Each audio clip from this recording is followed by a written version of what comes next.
Lord have mercy, you guys. I don't know what the deal is. It did it again, didn't it? The StreamYard thing did it again. It did it again. I don't know what the deal is. Hey, Brenda. Hey. How are you? Oh, my goodness. My goodness. My goodness. Let me run up here and say hey to everybody. Hey, P. Lola. Hi, sweet thing. Hey, Michelle. Good morning. Good morning, Donnie. Good morning. Good morning. Hey, Miss King. Good morning. Good morning, Shards of Words. Sherry Jones. Good morning. Hey, Courtney. Good to see you. Thank you. Thank you for that thumbs up. That helps a lot.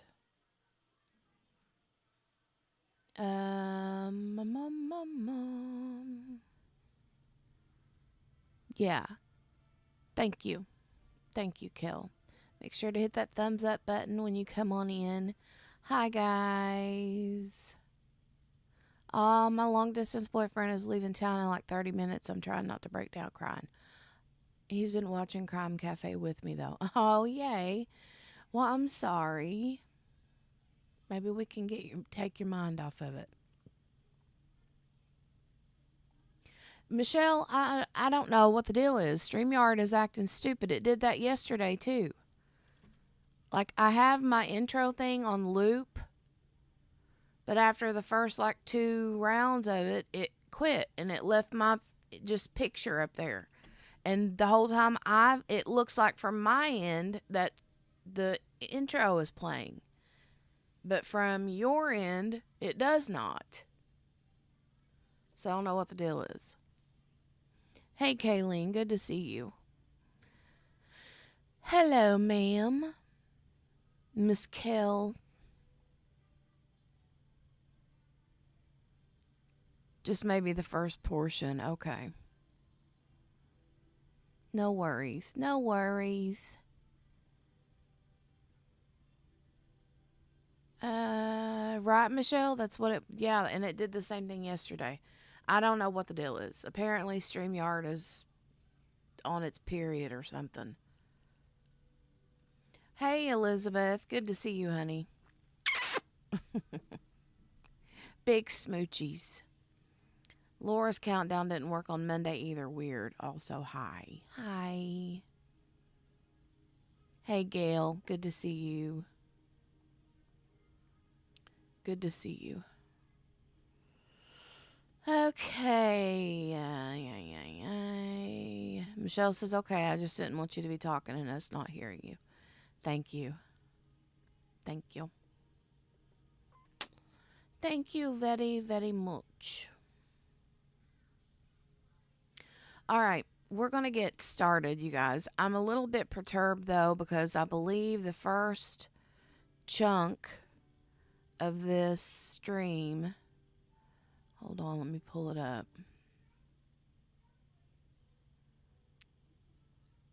Hi, Upside Down. Oh, StreamYard is the service I use to stream to you guys. Hey. Oh, wait.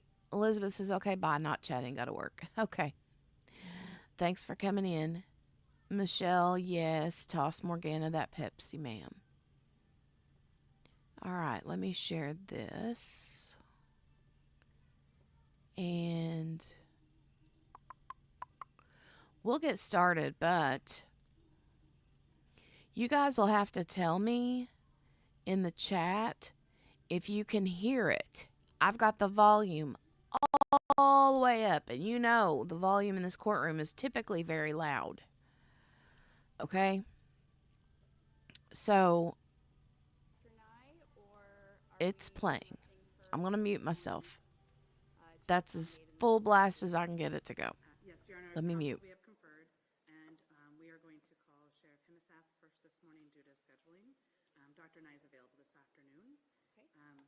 We are planning to move Mr. Castle till tomorrow, and we may finish a little early today, but I don't want to promise the court.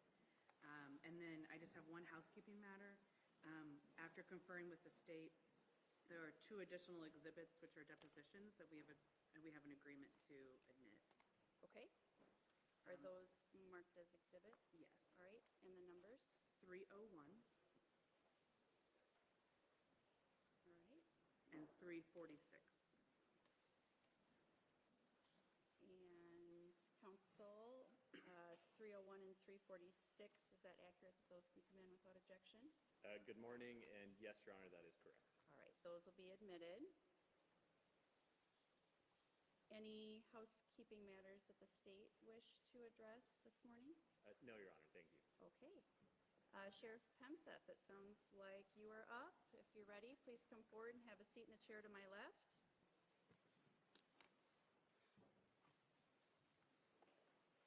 Morning.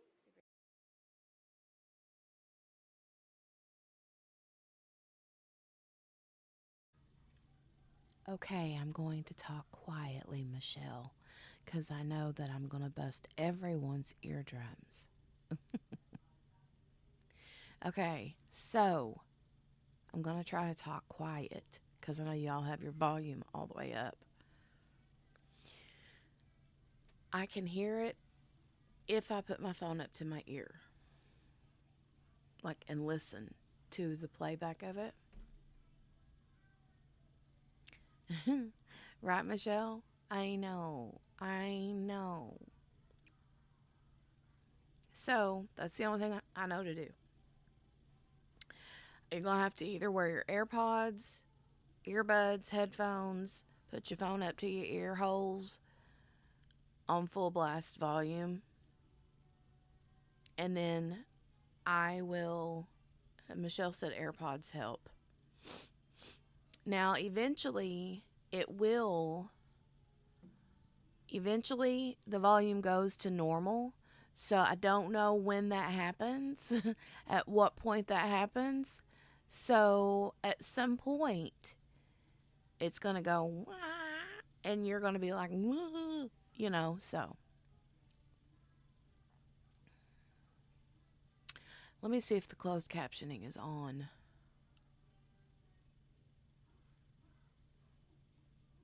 Okay, I've turned the closed captioning on. So that can help a little bit. Thank you for that. Yeah, I don't know at what point the audio goes full ham. But anyway, just letting you know, giving you the fair warning to be on your toes this morning. Okay. We will continue. And I'll try not to do any talking or anything between now and when the noise does come up, the volume does come up, so that I won't bust y'all's eardrums and scare you to death. Okay? Let's go. Raise your right hand. You swear the testimony you're about to give will be true and correct? Yes. Okay, go ahead and have a seat. And if you turn the microphone on in front of you there. Whenever you're ready. Thank you, Your Honor. Good morning. If I talk too fast or my question doesn't make sense, please ask me to repeat it and slow down. Sure. Could you please state your name for the record? Travis Hemseth. And Mr. Hemseth, how are you employed? I'm the sheriff of Delaware County And how long have you been sheriff? since January 1st. Of 2025? Yes. And what did you do before that? I was employed with the Delaware County Sheriff's Office as a deputy. And how long were you employed as a deputy? I've been employed as a deputy for approximately 18 years. And most of that has been here in Delaware County? The majority, yes.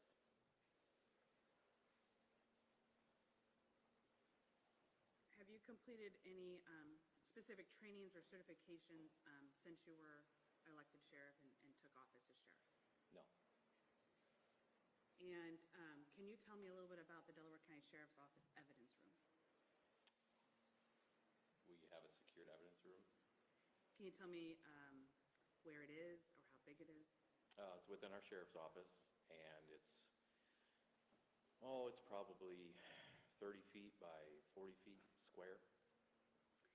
Is it what I envisioned as far as a room with shelves that contain boxes and evidence and files?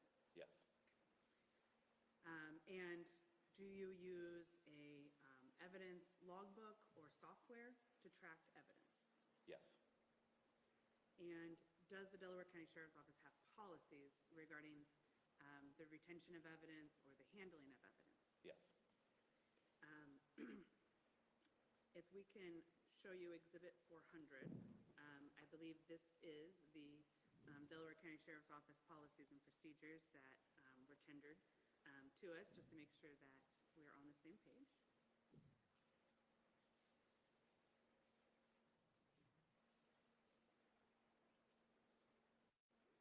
Can you see that on your screen? Yes. Do you know what that is? Rules and regulations of the Delaware County Sheriff's Office. And do you have a date on that first page? Revised 1978. Okay. And so these are older policies? And are you aware of some newer policies as well? I don't believe this is the policy and procedure from that time frame. Right. This would be prior to the most recent or the policies in place now? No. Okay. Clarify for me, please. Are we talking the policy and procedure manual during 2018? We can. I'm just trying to identify the exhibit at this time. Oh, sure. Yes, this is rules and regulations. Okay. And I'm going to ask our team to scroll for you until we get to the more recent version. And if I understood your answer correctly, there's a version that would have been applicable in 2018? Yes. While she's scrolling through to about page 181, is this familiar to you, this page? Yes. Do you know if this is the page that is applicable in 2018 or today? I believe so. It looks like the same format. Okay. And does your policy and procedures manual contain direction on how to handle evidence coming in and out of the evidence room? Yes. Does it require you to complete a report? I'm not sure. I haven't read it in a while. You haven't updated them since you took over? No. What was your policy or your practice when you were an investigator and a deputy sheriff regarding evidence into the evidence room and out? Yep. So as an investigator, when we seize evidence, we will seize it, we'll tag it, and we'll bag it appropriately, put the proper information on the tag, and we place it in the evidence room. Then our evidence technician then logs it into the system. And then if we are requesting a item to go to the lab, we would just let our evidence technician know, and then the evidence technician does the proper logging documentation, and then we do what we need to do with the evidence. Do you recall who the evidence technician was in 2018? Jill Knipper. And if the evidence was not leaving the sheriff's office, was there any paperwork completed? No, I don't believe so. Is You would there- have to ask her. I don't know what she does on her end. Did you enter the evidence room after Mr. Mullis's criminal trial in 2019? No. You never entered the evidence room? I don't have access into the evidence room. Are you talking about our old office or our new office? I think both. Both, okay. Just after the criminal trial in 2019? Oh, yes, I did once. Okay. And is there any documentation of when you did that? I don't believe so, unless Jill had documentation. I don't know. You don't recall creating anything or signing like a check-in and out sheet or anything like that? No. Okay. In your experience, is evidence handling an important part of law enforcement's job? Yes. Can you tell us a little bit about why that's important? Well, it's for chain of custody.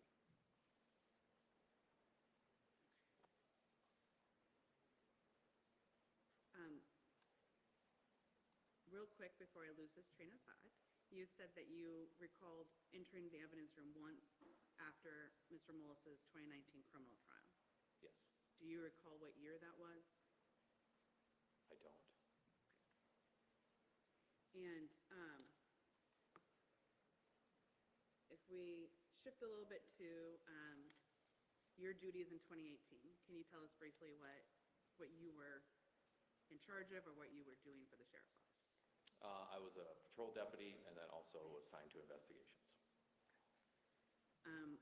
Can you tell me a little bit about what your understanding is for the goals of an investigation? The goals In general. the goals for an investigation is to perform interviews, collect evidence, and essentially come to a conclusion on a case. I guess every case is different. Would you say it's investigating whether a crime occurred? Yes, Okay. And does your investigation include people outside of you as an investigator? Other people? can you I don't know what you mean by that. Yeah. When you conduct an investigation as a deputy sheriff, are there other people that are a part of that investigation? Yes, we work alongside with many agencies. Does that include the Iowa Division of Criminal Investigation, Yes, the Iowa State Medical Examiner, yes, other law enforcement local agencies? yes,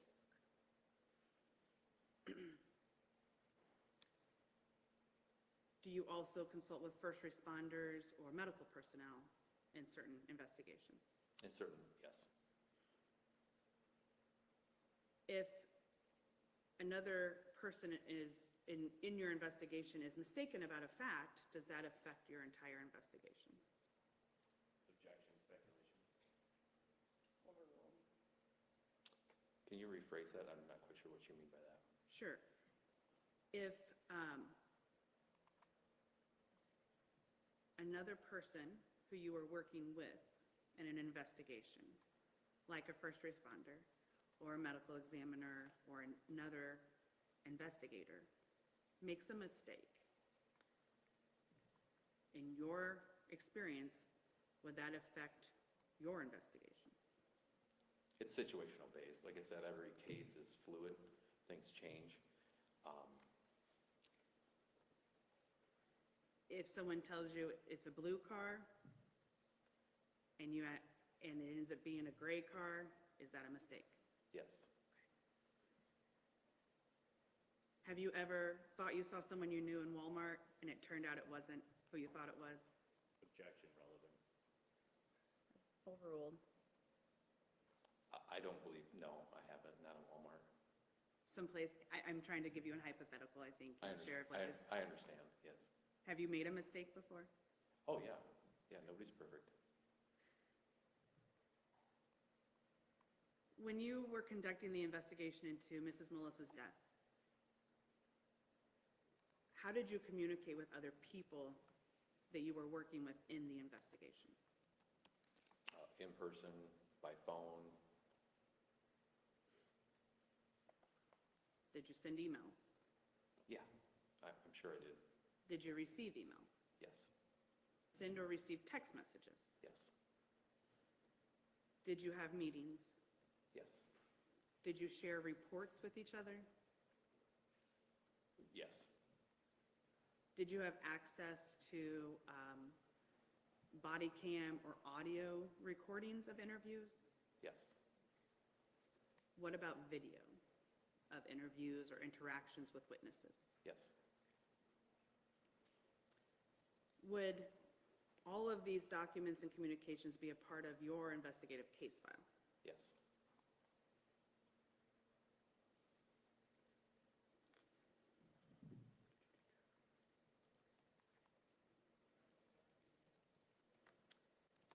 Going back to Exhibit 400, let me make sure I find the right page for you. I think it's 222. Do you recall the policy or the procedure in the sheriff's office for report writing in 2018? no, If you could take a quick look at page 222, it should be on the screen in front of you.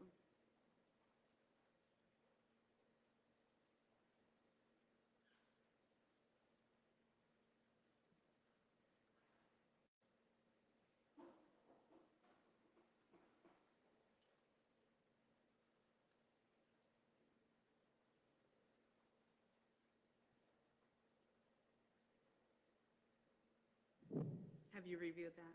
Yes, Does it contain information about how to write a report or when a report should be written? yes.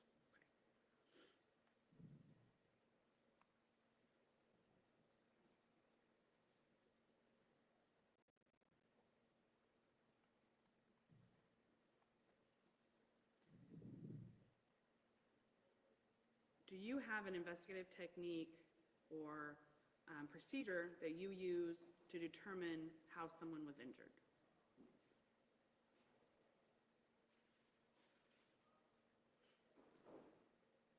No,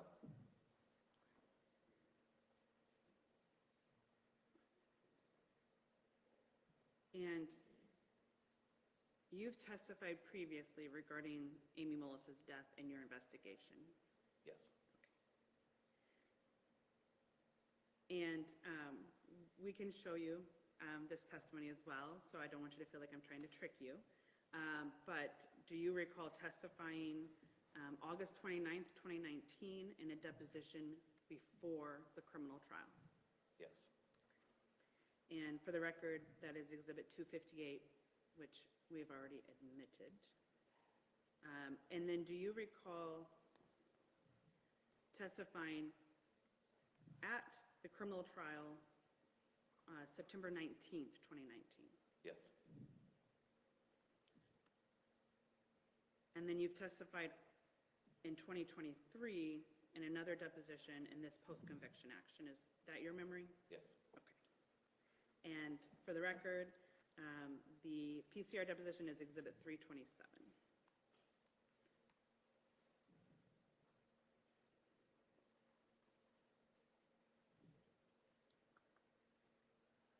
Did you testify truthfully and accurately each of those 3 times? to my best of my ability, yes.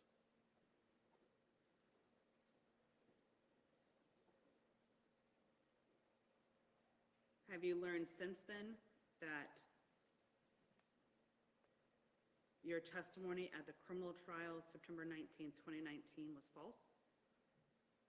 Don't believe so.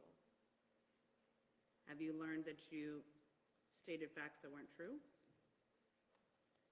Nothing that was pointed out to me, no. You don't recall in your 2023 deposition learning that you were incorrect about the times of Google searches? Yes, I didn't have a clear understanding of the UTC time at that time, yes.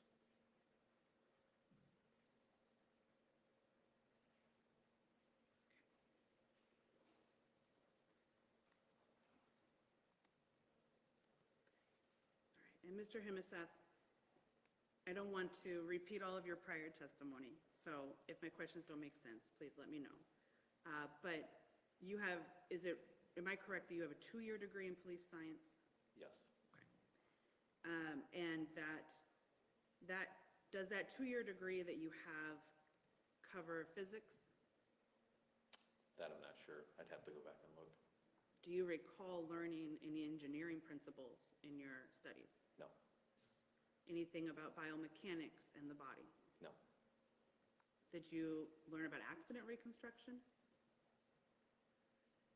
yes, Would that have been focused on motor vehicle accidents? yes, And are you a lifelong resident of Delaware County? no. Where did you live before Delaware County? Objection relevant. Overruled. Up in Howard County, Is Howard County considered a rural area or a farming community? yes,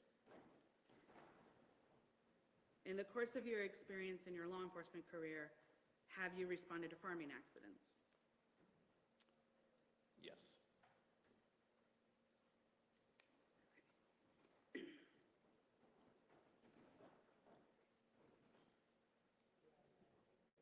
When did you get involved in the investigation or learn about the death of Amy Mullis?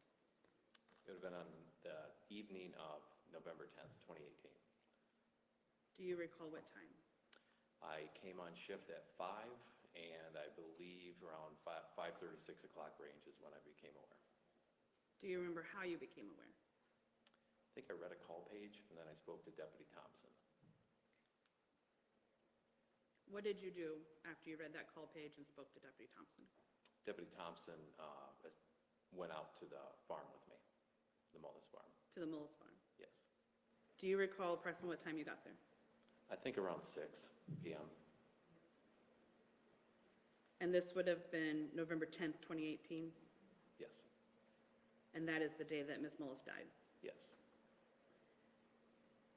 And I don't want you to assume, but do you remember, was it dark outside? I believe so. Yes. Was it cold? Yes.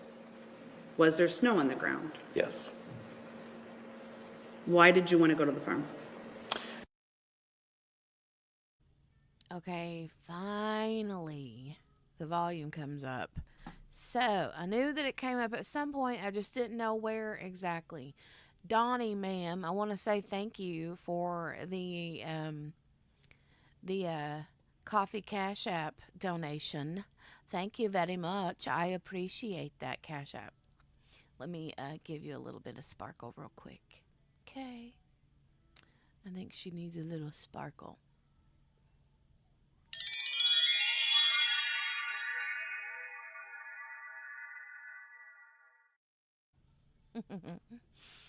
Oh, cute. I appreciate that, Donnie. You're sweet. Thank you for the coffee, ma'am.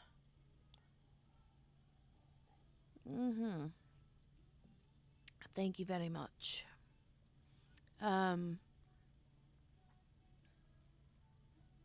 Margaret, we're all here.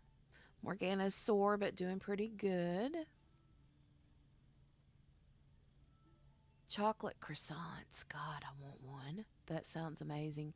Hey, Akasha. Hey, girl. Hey. I missed everybody coming in and saying hey to everybody and talking to y'all through the comments because everybody had earpods in because the volume was so daggone low on this courtroom that when I talked, it busted everybody's eardrums. So I was like, okay, I'm not going to talk until they get to the part where, you know, we can hear. So Michelle says, is it just me or is the sheriff either non-compliant or not the brightest crayon in the box? I don't know. I'm still thinking about these chocolate croissants.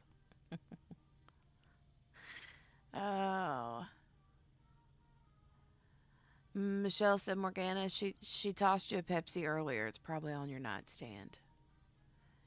Hi, Miss Margaret.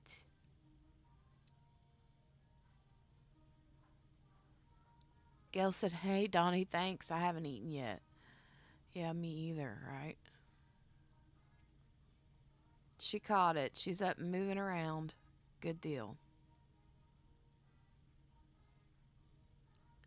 Michelle said, I'm back on Weight Watchers. Seeing how many points a Pepsi is depressing. I have to give them up.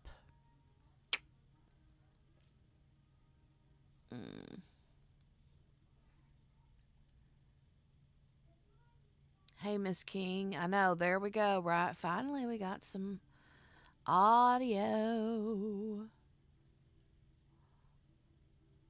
Morgana, ma'am, you should not be doing the one making... Why are you making the bacon? Make somebody else make the daggone bacon.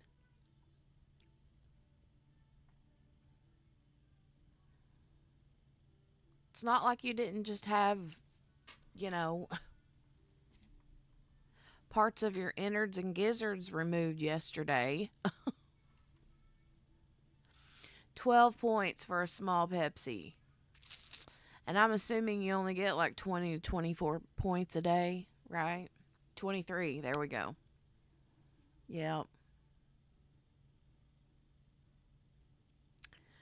Yeah, we all do, Akasha. I want one. Yum. Ooh. Ooh. You know what would be awesome? A chocolate croissant fresh out of the oven. Crack that puppy open while it's still hot. Spread some peanut butter on that. Oh my God. Oh my God.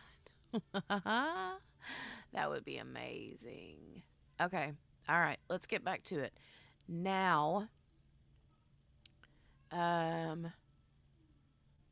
Morgana says, I'll send you some bacon, Margaret. With bacon, yes. And a Pepsi. Sherry, I'd say it's for a regular. Yeah. Regular Pepsi, full sugar. Yeah. Usually the diets are 0 points, but, you know.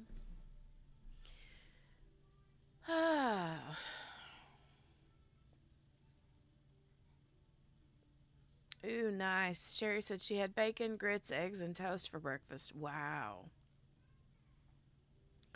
That sounds delicious.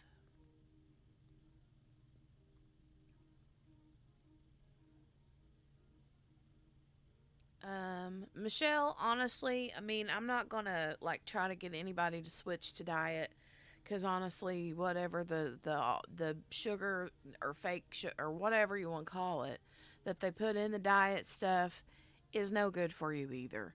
But I think that somebody has to choose their vice. You know what I mean? Either the fake sugar, and they say that it still doesn't make you lose weight. I mean, I don't know, but anyway. You know, it is what it is at this point. Oh, right, Kayleen. Today's points and tomorrow's, right? For just one chocolate croissant. Chocolate croissant is listed as 12. It's probably one of this big. Like a 2-biter, you know, you get 2 bites out of it. All right, let's go. I will adjust the volume so it's not like crazy loud. I'll put it about halfway. We'll see how that goes. Well, I wanted a better understanding as far as what happened. Deputy Thompson advised me of what had occurred, so I just had asked him if he would take me out to the farm and just kind of walk me through it. So we went to the farm and essentially did a consent approach to the scene, you would say, or the reported area, and Deputy Todd Thompson walked me through. Is that volume okay for Wait, you guys? The Mullis family gave you consent to examine the shed and the outbuildings. Yes, it gave consent to Deputy Thompson. Did you talk to Sheriff LeClaire before you went to the farm? I don't believe I did, no. You talked to him while you were there, though. I honestly don't recall if I did or not. Would you disagree if the phone records showed that you were on the phone with Sheriff LeClaire while you're at the farm? Yeah, if the phone records show it, yes. I don't recall speaking with him. So you don't recall what you talked about then? I do not, no. Is there a report that you completed regarding your activities on November 10th, 2018? I didn't have access to all my reports for today, but I believe there would have been.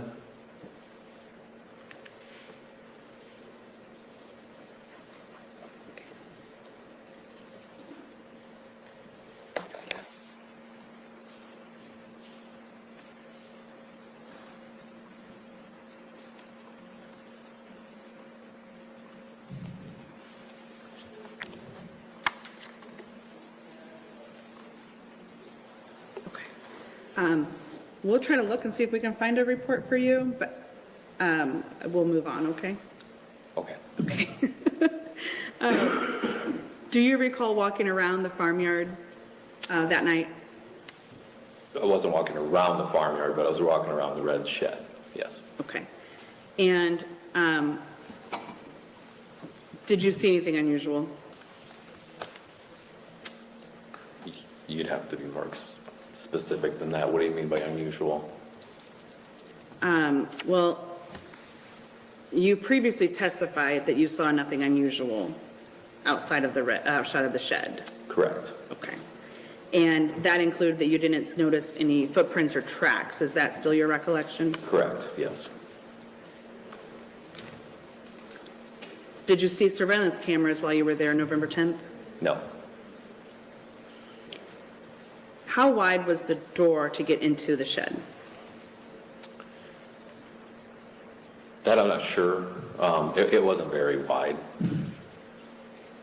Did you take any photographs while you were there? No. Have you reviewed the photographs that Deputies Thompson and Holub took earlier in the day? It's been a while since I've seen them, but I did see them at a later date. Would it help you if you could review those today? I have a general understanding of the majority of them. Okay. So is your testimony that you don't know how wide the doorway was to get into the shed? And not too exact, no. Not exact measurements, no. But I do believe we have photographs of that. Okay. Could you and I have walked into the shed together, arm in arm? I don't think so. If my memory serves me right, it's 2 to 3 feet wide, maybe. Did you try to move the door? I did not. How wide was the aisle or the walkway once you entered the shed? Again, off memory, I believe around that 30-some inch range. And you would defer to your reports that you had written? Well, we took photographs of the scene.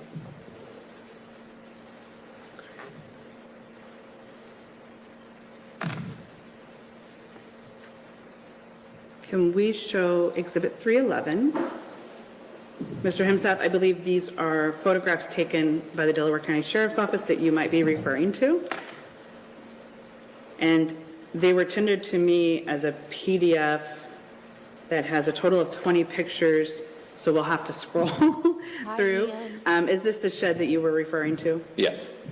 And I'm sorry, Nicole, the opening there, is that the door that you were referring to? Yes. And then if we can go down to 19, I'm sorry.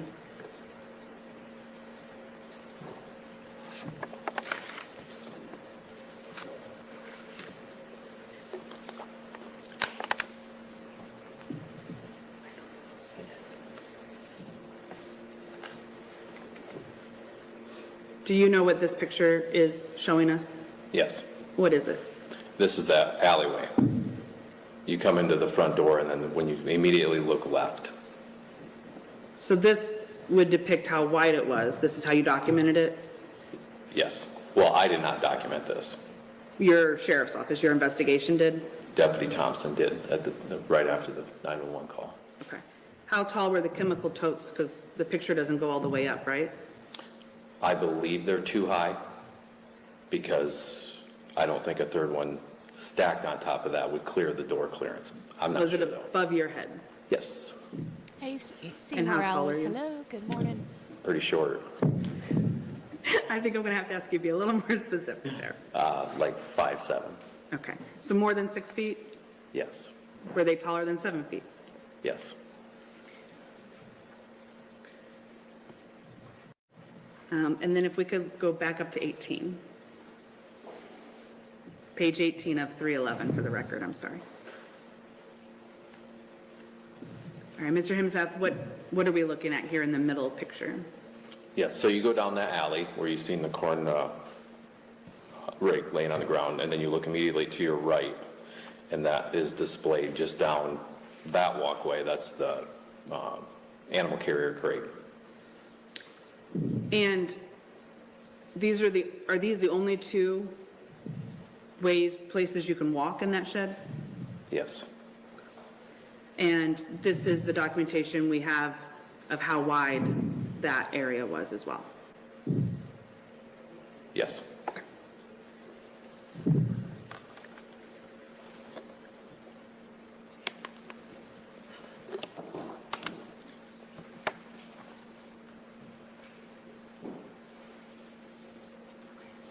Did you walk down towards the pet carrier while you were in the shed? Yes. And did you make any observations about the carrier? It's half pulled out on the shelf. And what are we seeing there in the photo under the pet carrier? Some grain augers. What is a grain auger?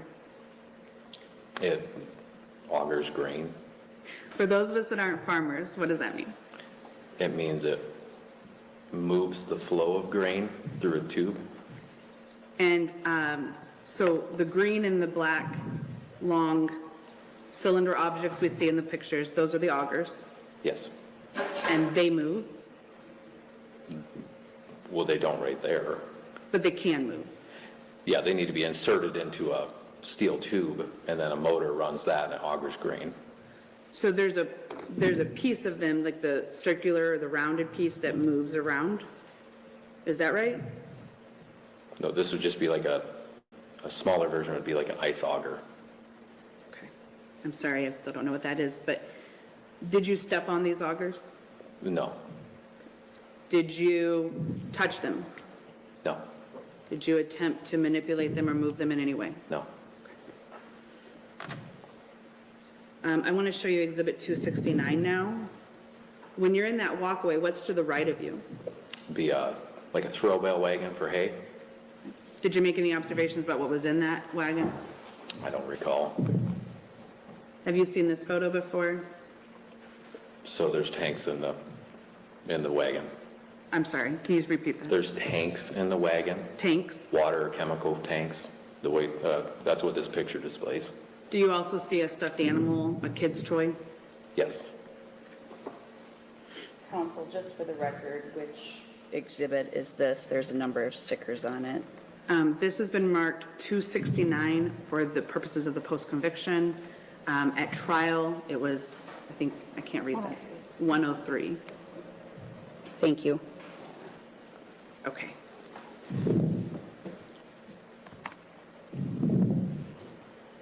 You can take that down. Thank you. Mr. Himaseth, did you talk with Todd or Tristan Mullis on November 10th? No. Did your other deputies in your office talk with them? Yes. Did you review their reports? Yes. And have you reviewed any body cam, video, or audio of those interviews? No. Did you also review a report written by the sheriff at the time, Mr. Leclerc? Yes. And I believe these have already been admitted, but I'm referring to Exhibit 201 and 221 regarding Sheriff Leclerc's report and his deposition. Have you had an opportunity to review any of the depositions given in this matter? Not of other people, no. Okay. And then Exhibit 318 is Thompson's report, and 264 is Holub's report. Do you recall whether your theory when you left the farm November 10th, what your theory was regarding how Ms. Mullis died? I honestly didn't have a theory. I asked Deputy Thompson to walk me out there, or take me out there, and they described what was explained to him. My next step after that was just the autopsy. When did you learn there was going to be an autopsy? I believe the next day.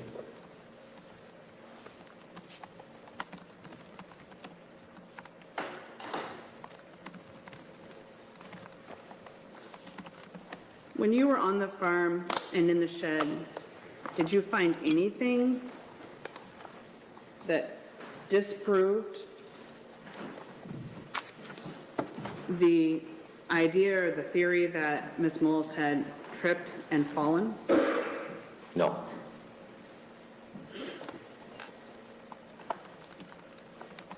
So you said a moment ago, I think, that the next day you learned there was going to be an autopsy. Do you remember who you learned that from? I don't. I'm assuming that was communicated from the hospital. Do you recall having conversations with Mr. Leclerc? Well, we had a lot of conversations, John and I did. He may have told me, or Mike Croffel, I know Mike Croffel with DCI was contacted. John had contacted him, so I may have heard it from Mike too.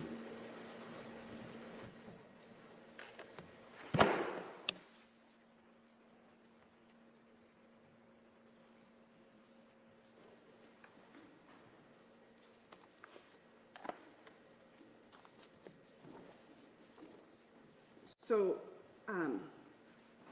John or Mr. Leclerc was having conversations with DCI agent Kraftful, Yes.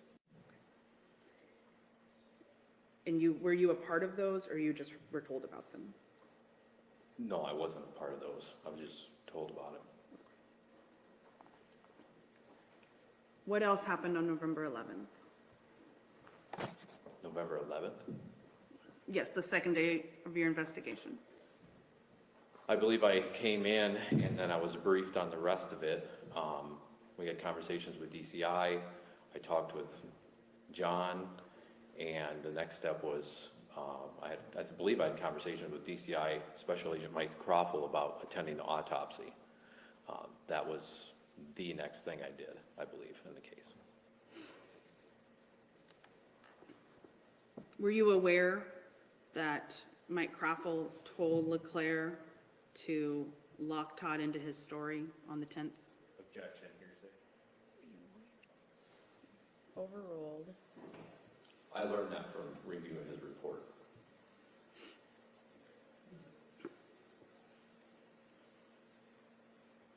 Do you recall any other investigative activities on the 11th? Not offhand, no. Do you know what happened next in the investigation? I went to the autopsy. Do you recall what date that was? I don't. If the autopsy report is dated November 12th, 2018, would you accept that? Yes.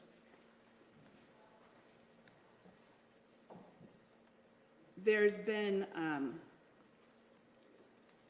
testimony about another deputy we haven't talked about yet, Keith Rowley. Yes. Who's Keith? Keith was a deputy at the sheriff's office during this time. And is he no longer a deputy? Correct, he retired. What did you learn about Deputy Rowley as it related to your investigation? We had learned that he had a previous affair before this incident with Amy Mullis. What were the dates of that affair? That I don't know. I was just told it was way before this incident, and that him and his wife were in a good place at the time that this incident occurred. For clarity of the record, when this incident occurred, you're talking about Amy's death on November 10th? Yes. So there's been testimony about clearing Deputy Rowley as a suspect. Do you recall that? Yes. Were you involved in that? Not directly, no. Why was that?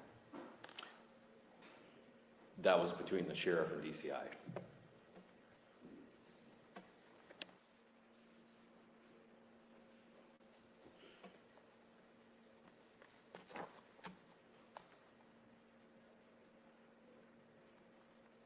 So were you indirectly involved in that part of the investigation?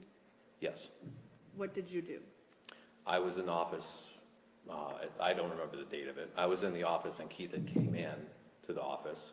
I believe DCI was present within our office, and Keith had asked to have a conversation with us quick and in the sheriff's office, and that's when he had disclosed to us that he had a previous affair with Amy.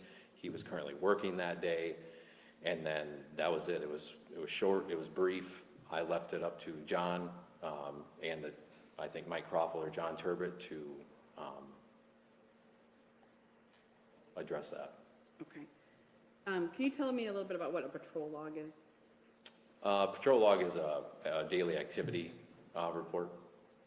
You write down calls for service, town time, in and out town time. Do you complete one every day? I do not. Why not? If I get busy, I just don't have time to fill one out. Are you supposed to complete one every day? I guess I've never been told that I had to, but we had an understanding that if I get busy during the day, I don't fill one out. Is there another way or another avenue to see where a deputy was during patrol? Yes. What's that? Well, there's actually, yes, we have 2 GPSs in our car, one called MACH and one called AVL. One called MACH. And then the other called AVL. Were you using both of those in 2018? Yes. No. Yes, we were, sorry, yes. And we have some prior testimony that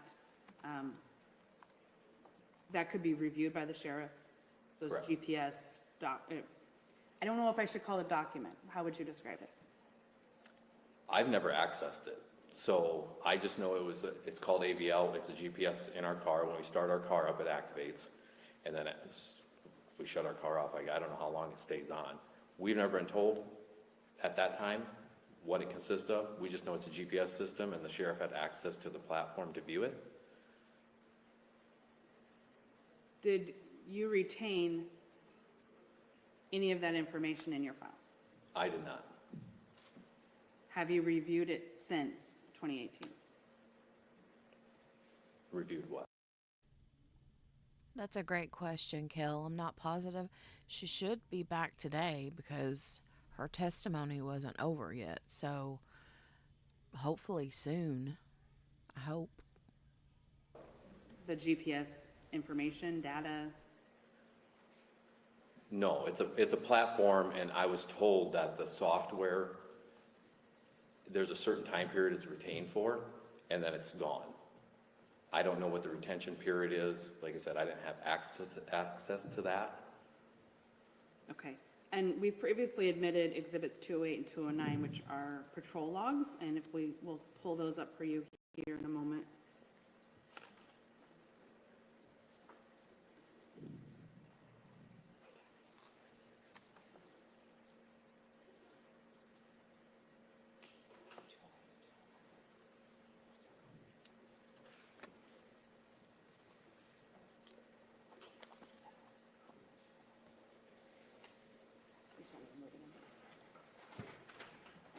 Counsel, for whatever it's worth, I show 208 as being admitted, but not 209. I don't know if you want. Yes, Your Honor, we were just double-check that. conferring about that, Okay. and I believe we have an agreement to admit 209 as well, just so the record is clear.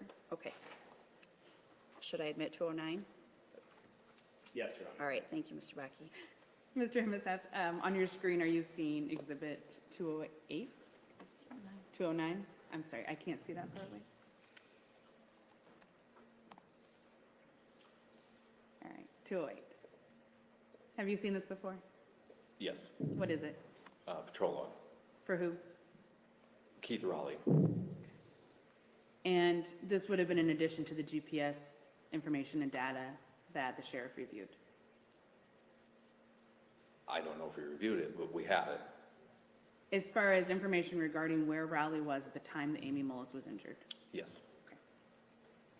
And then if we can flip to 209.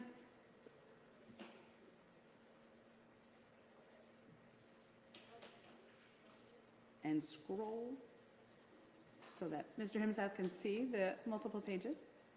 And when you are ready, if you could let us know what these are. Patrol logs. And do these include other deputies in addition to Mr. Raleigh? Yes. Do you know if Deputy Rowley responded to the dispatch on November 10th, 2018 regarding Mrs. Mullis? No. And do you recall testifying previously that Deputy Rowley was nowhere near the Mullis residence? Yes. Is the basis for that statement the patrol log and the GPS that we don't have to look at today? It's what I was told from the sheriff.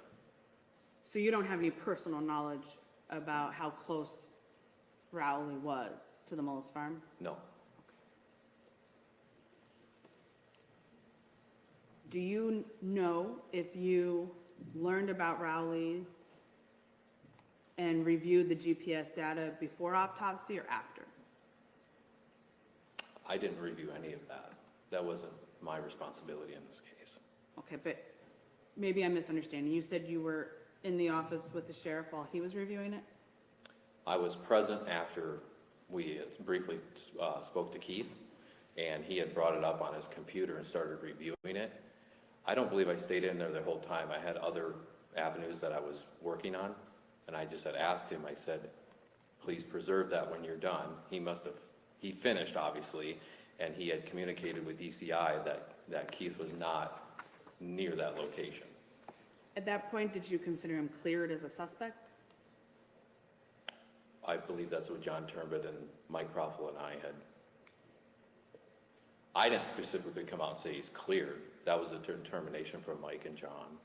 Okay. And if you're clearing a suspect, does that mean that you've already decided there was a crime? Yeah. Or a suspected crime. Okay. Let's move on to the autopsy. Okay.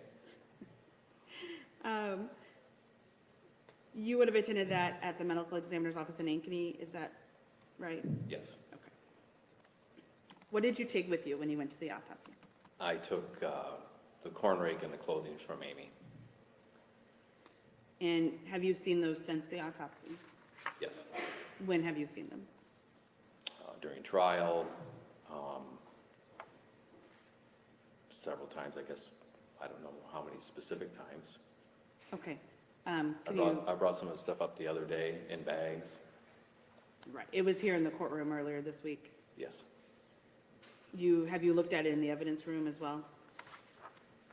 Just once, yes. That was post-trial. During the post-conviction? Yes.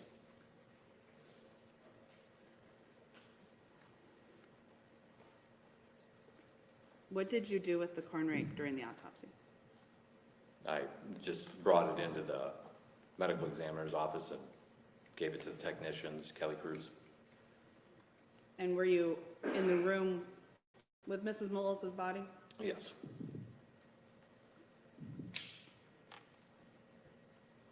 Did you make any observations about the medical examiner and her assistants and the corn rake? No. You didn't see them look at the corn rake? Yeah, they reviewed the corn rake, yeah. Okay.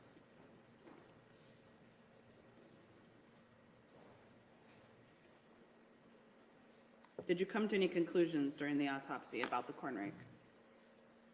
I did not. I was there just solely for observation.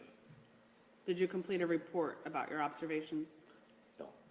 Do you think you should have completed a report? Well, no, because the reason why we take somebody to autopsy, that's for their determination. What did you and Dr. Cruz talk about? We didn't talk about much. She did her examination, I just stood by, and then we talked about her conclusion at the end about that it was, she was gonna rule it a homicide, or is it possible homicide? Did you tell her how Miss Mullis's body was found? Yes. I gave her the description that was explained to me, yes. And that was a description that Deputy Thompson and Holub had gotten from Todd and Tristan Mullis? Correct. So did you have any firsthand knowledge about how Miss Mullis's body was found? No, I did not talk to Todd or Tristan. Before the autopsy, had you seen any reenactment of how Miss Mullis's body was found? No. Is it possible you gave Dr. Cruz incorrect information about how the body was found? I don't believe so. I stated exactly what was described to me by Deputy Thompson.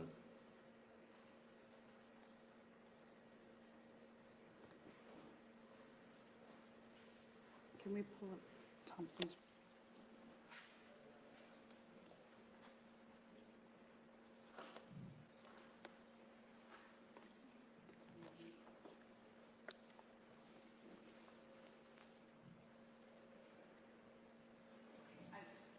I want to just give you Exhibit 300 to review, which I believe is Deputy Thompson's report. Can you let me know if that is correct? Yes. Would you take a moment to review it and see if this is the information you had when you went to the autopsy? It is.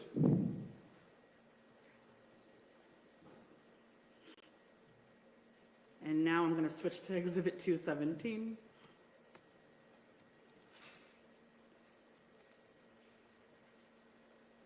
Have you seen this before? Yes. And for the record, this is also, it's in the exhibits twice, 254, I think, as part of the medical examiner's photographs.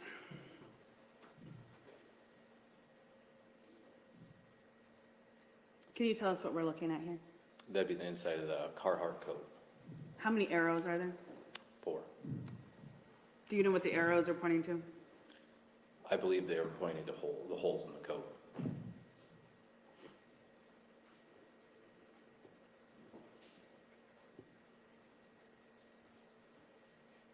Are you aware of any photographs with arrows from the other items of clothing, the sweatshirt or the t-shirt? No, whatever photos we have would be maintained in our case file. Yes. Or at the medical examiner's file. Okay. And so this was was this the information you got from Dr. Cruz at the end of?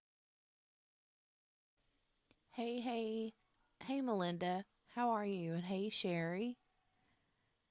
Hello. I know, Donnie, that gets on my nerves. She's very awkward. Donnie says, why does she sound so uncomfortable? The giggles. It's weird, right? Akasha says, I missed yesterday because of Karen Reed. What happened to the other defense attorney? She was good. So she's there at the table.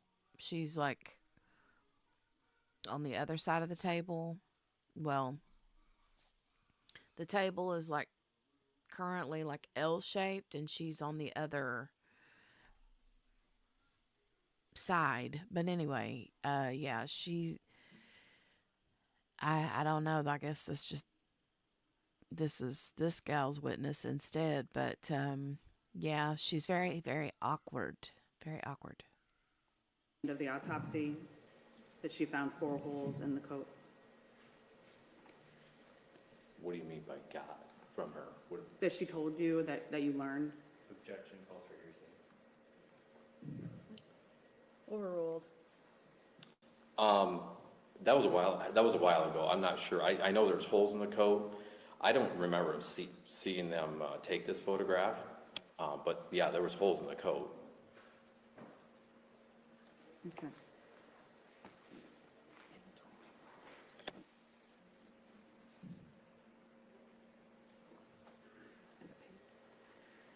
Do you recall testifying previously in 2023 that Dr. Cruz told you there were 6 holes in the coat? If that was my testimony, yes. You would agree with that? Yes. Okay. And you would agree with me that this photo only demonstrates 4 holes? There's 4 arrows. The lab techs must have taken that, yes. Okay, we can take it down. What did you do after the autopsy in your investigation? Not in your personal life, I'm sorry. Oh, yes. I made contact with John Turbett and Mike Croffel and just explained to them that this is a potential homicide investigation, and then we proceeded with search warrants and interviews.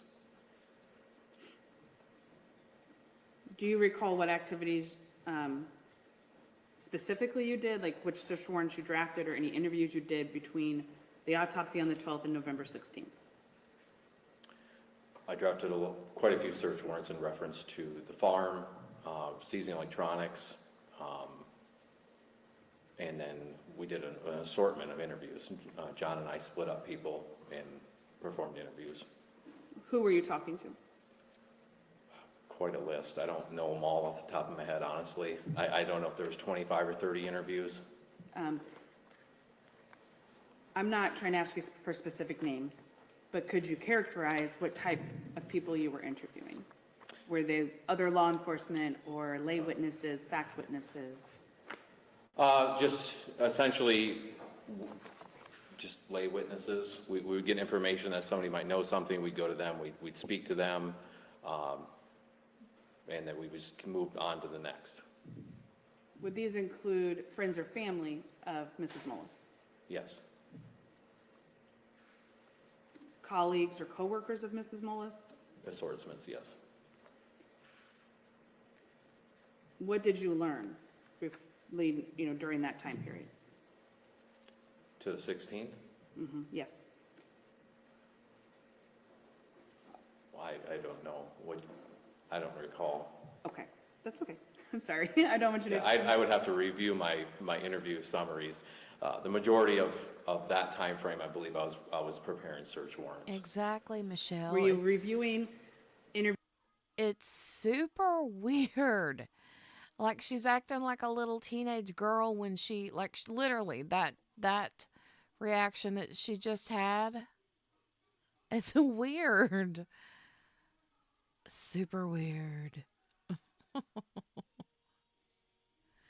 I mean, watch her face right here. Look at that face. Hold on. Just watch this back. It's so weird. Yes. What did you learn during that time period? To the 16th? Yes. Well, I don't know. I don't recall. Okay, that's okay. I'm sorry. I don't want you Yeah, to. I would have to review my interview summaries. The majority of that time frame, I believe I was preparing search warrants. Were you reviewing interviews done by other officers or getting updates from them? I'm sure during that course, yes. Did you come to any conclusions before November 16th? I don't remember. Did you have a suspect November 16th?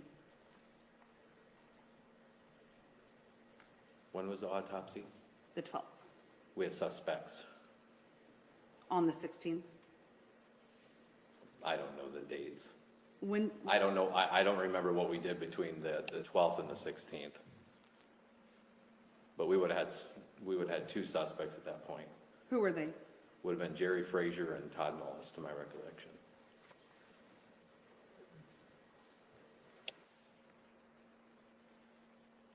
Okay. And so at that point, Raleigh was not a suspect. Is that my understanding? Is that right? I don't know the date that the sheriff had told me about watching the AVL. I'm unaware of the sheriff's conversation with DCI. If you testified in your 2023 deposition that you let Deputy Rowley know he was clear November 14th, would you accept that? Yes.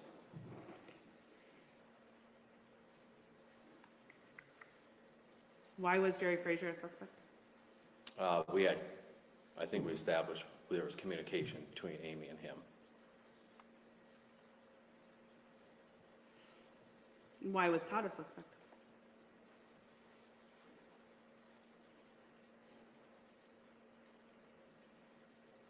During that time period, Yes. I'd have to review my reports on that. You don't have any recollection or memory? It came out through witness interviews, like with Terry Stainer. Through the course, we started hearing about relationship problems with Todd. John and I did. Okay. And at that point, I don't know the time frames on those, but Do you recall Todd being interviewed at the sheriff's office on November 16th? that probably would have been when John Turbot interviewed him. Yes, Would you have been in the building? yes. Did you listen or watch? Not the whole time, briefly, Did you talk with Agent Turbot before the interview? yes. Were you aware that Turbot was going to accuse Todd of murdering Amy? No, Have you reviewed any of the recordings from that interview? it was a long time ago, briefly. If I tell you that Turbot did accuse Todd of murdering Amy in that interview, would you disagree with me? You I guys don't are know what the cracking me up. context of the interview was. Do you want me to try to find it and play it for you, or take time to review it? Are you wanting me to agree to that? I'm wanting to know if you disagree that Turbot told Todd or accused Todd of murdering Amy November 16th. I believe that the topic when it came up, I don't know the context of the interview.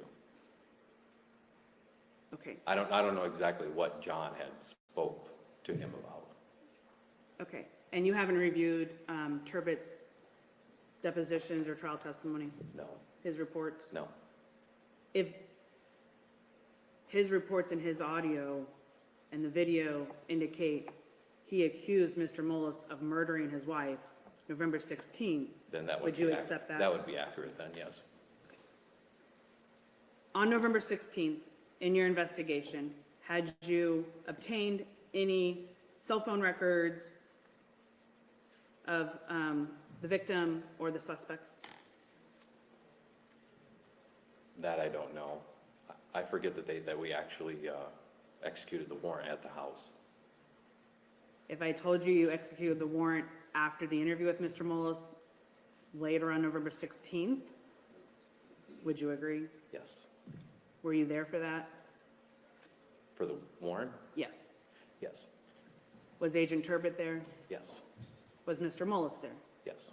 Was his sister Lynn White there? I don't remember if she was or not. I know Bob Saber was, a few other DCI agents, and a couple other deputies from our office. She may have been there at some point. I don't know. Okay. Bob Saber, is he an attorney? Yes. Did you know he was an attorney when he went to the farm? Yes, shortly afterwards. Was he there for Mr. Mullis? I don't know why I was there. I would assume he was there for Mr. Mullis, yeah. What did you seize November 16th on that search warrant? Electronics, and then we, some of them, sorry, yes. And do you recall there being an iPad? Yes, And do you recall asking for a password? I do, yes. Do you recall testifying about Todd consenting and giving you that password? Yes,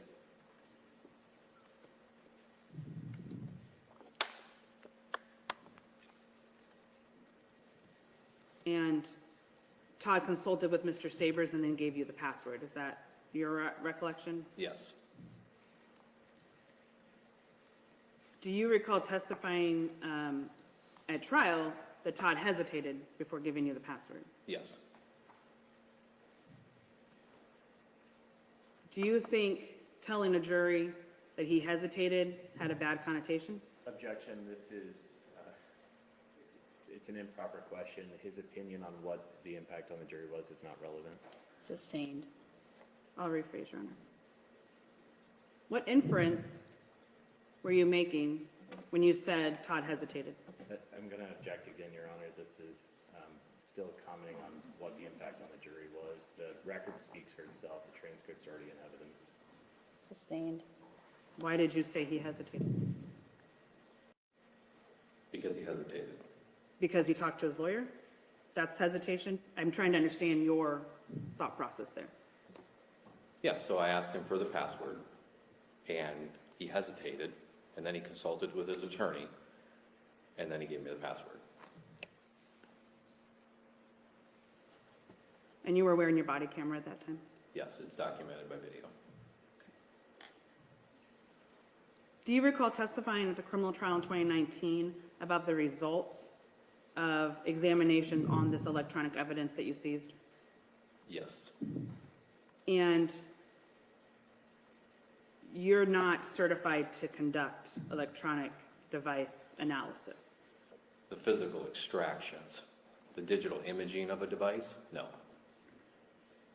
And do you have any specific training on interpreting extractions? For a Cellbrite, we are provided a Cellbrite reader, and we don't need to have a certification on that. The platform is very easily navigatable, and you can't alter it. So no law enforcement has to have certification on the reader program that we are provided from the Well, we would use Ward Crawley, and he's certified on Cellbrite, so he would do the examination on the examiner, and then he provides the reader program to law enforcement. Okay. But my question was, do you have any specific training on interpreting the extraction results? On the reader? Yes. No, there is none. Okay. There's no training available to you? Not that I'm aware of, no. Okay. Did you testify that the Google searches were all done by Todd Mullis?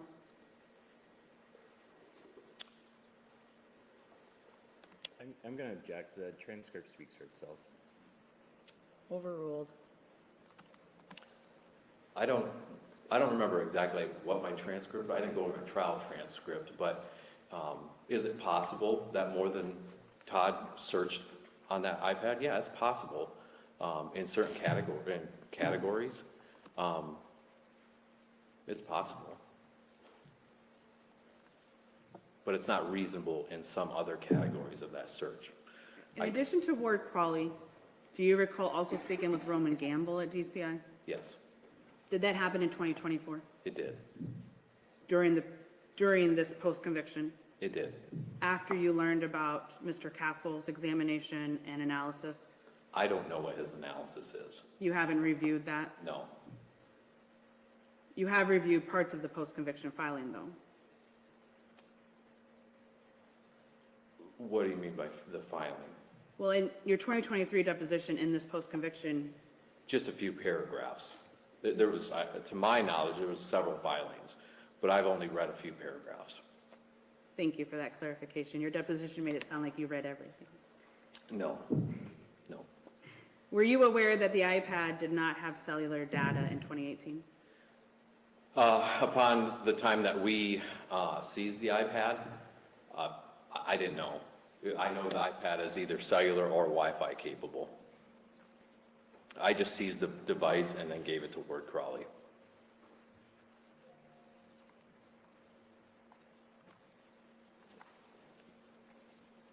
I'm not trying to be flippant, but if a device like an iPad or a cell phone does not have cellular data, does it work in a rural area like a cornfield? Only if there's Wi-Fi available. Is there generally Wi-Fi available in a cornfield?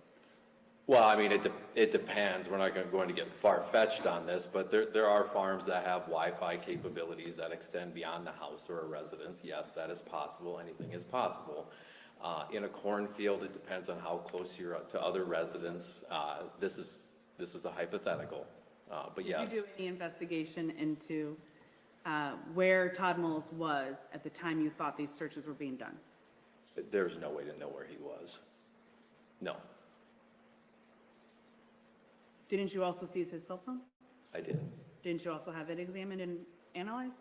Yes. Are you aware of cell tower records from cell phones?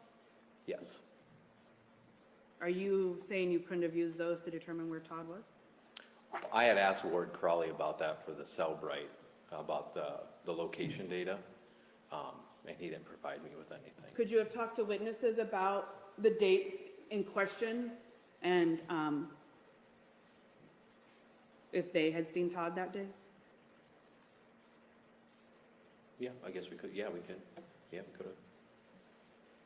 Coming from a farming community, are you familiar with the time period that farmers are most busy? Yes.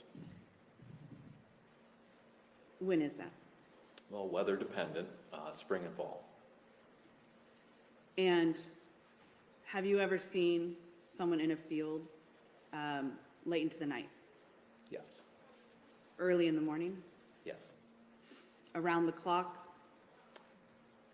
I haven't seen somebody in the field 24 hours personally. But at any time of the day? Yeah, any time of the day is possible, correct. And spring would be planting season, is that fair? Yes. Is fall harvest? Yes. Some of the searches that you attributed to Todd would have been occurring in spring or fall, right? Yes, some of them were in May and then some were in January. Okay. did you do any investigation into Todd's activities in May or January? Or what was the other month you said? I'm sorry. May and, well, and June. there's several sections. Roman Gamble, he created a spreadsheet for the layout, so it's easily read Okay. for visual aid. Did you do any investigation as to those time periods where Todd was? I don't believe so. Did you talk to any witnesses about Todd's activities? Objection, that's overly broad. I'm sorry. Your Honor, if I finish my thought. During those time periods of the Google searches. I don't believe so. I don't believe so. Do you have any information from your investigation that Todd would have been able to do a search from the iPad while he was planting corn? No.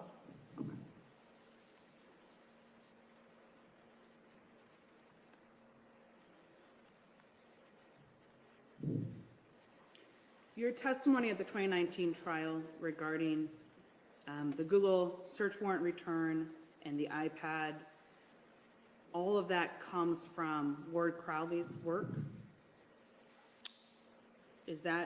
Am I understanding that? What do you mean by that? You testified about the timing and the content of the searches and what they were done on. Do you remember that? Yes. And you've told us that you were wrong about what UTC time was. Yes, I didn't understand the time. And so you testified that some searches were done late at night, but that wasn't true. Well, correct. It wouldn't have been accurate because the conversion wasn't completed. Okay. And you testified about looking at the iPad and the browser search history. Yes, Ward and I did. That is not the same as a forensic digital extraction, though. Is it the same? Then what are you comparing it to? What you did to the iPad? What Ward and I sat down and went through as No. far as the comparison? Nope, that's one thing, right? Okay, that's the device. And then you personally looked at the iPad in your hands, Okay, just like you would for your teenager, to Okay. see what they've been Googling, right? oh, sure, yes. You did that. I looked at when we were down there, we looked into not the search history, it would have been like the Google bar where it saves your last 10 or 11 searches, but those displayed on the Cellbrite extraction. Okay. I think I'm good.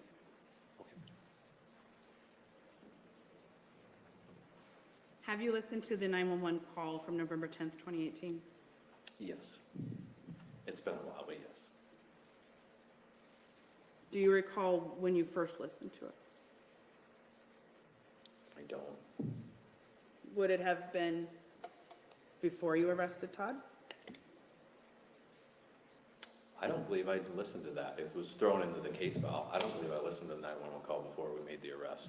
Okay. And you arrested Todd several months after Amy's death? Yes, Do you recall the date? I don't. If I told you your body cam reflects February 29th, 2019, would you agree? Yes, February 28th, I'm sorry. February doesn't usually have 29 days, right? yes. Did you arrest Todd at his home, at his farm? No. Where did you arrest Todd at? It'd be a hog building on 270th Avenue. How did you know that's where Todd was? It was a lucky guess. We've seen his truck there. Okay. And did Todd resist? No. When you approached the hog building, do you recall what you said to Todd? I had opened the door and Todd was sitting there, and then I asked him to come outside. Do you recall telling him, I have your electronic devices to return to you? Yes, Were you carrying a box? yes. Was that in fact a lie? Objection to that characterization. Overruled. There was no electronics in the box. It was a safety precaution. So the box was empty? Yes. When Todd came out of the building, what did you do? I believe I placed him under arrest. Did you place handcuffs on him? Yes. And then what happened? Then he was escorted to Eric Brooks' squad car and placed inside. When you say squad car, does that also include a truck? It was a truck, yes. Is it common for your sheriff's office to have trucks instead of a four-door sedan? Yeah, it was a crew cab Dodge. And was Agent Turbin on the scene with you? He was in the truck. And so you placed Mr. Mullis under arrest and then placed him in the truck with Agent Turbin? Yes. What was your plan for having Mr. Mullis with Agent Turbin John wanted to speak with him again. after he was arrested? Yes.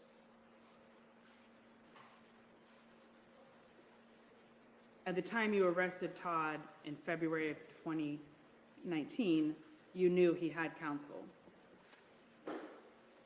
Did you? Well, Bob Sabers. Yes. Did you coordinate with Bob Sabers so that Mr. Mullis could have turned himself in? I didn't. Do you remember discussing that with your investigative team? I don't believe so. It may have came up. I don't know. I don't remember. That was a long time ago, but as far as I know, no. Did you consider yourself to be the lead investigator for the sheriff's office? Yeah, so I'm the lead point of contact for the sheriff's office, and John is the lead point contact for DCI. And so the two of us, we team together for the lead point of contact, yes.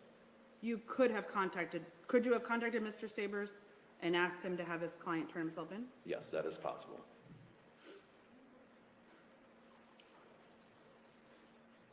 After Todd's arrest, did you read him any Miranda warnings? I did not. Did you hear anybody read him Miranda warnings? No. You knew Agent Turbo was planning to talk to him in the Yes. car? Yes. And I've seen this video, so it appears that you leave the truck and go back to the hog barn. Is that your recollection? Yeah, I think we just stand around outside. Did And you then- get into the truck at any point? No. At the time you arrested Todd, had you listened to the 911 call? I don't believe so. Had you listened to the dispatch recordings? I don't believe so.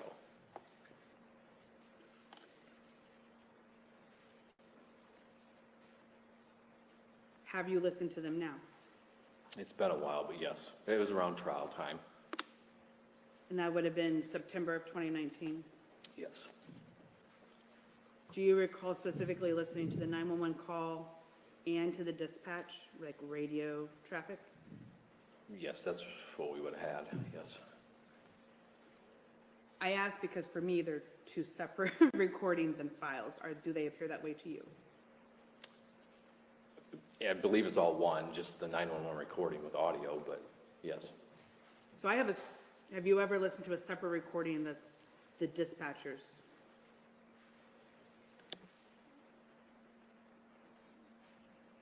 Okay. Is it always just been one file? I believe so. Okay. I don't want to play the wrong thing for you. Do you recall the prosecutor from the AG's office at the trial in 2019, who that was? Yes, Maureen. What was her last name? I believe Hughes. Had you worked with her before?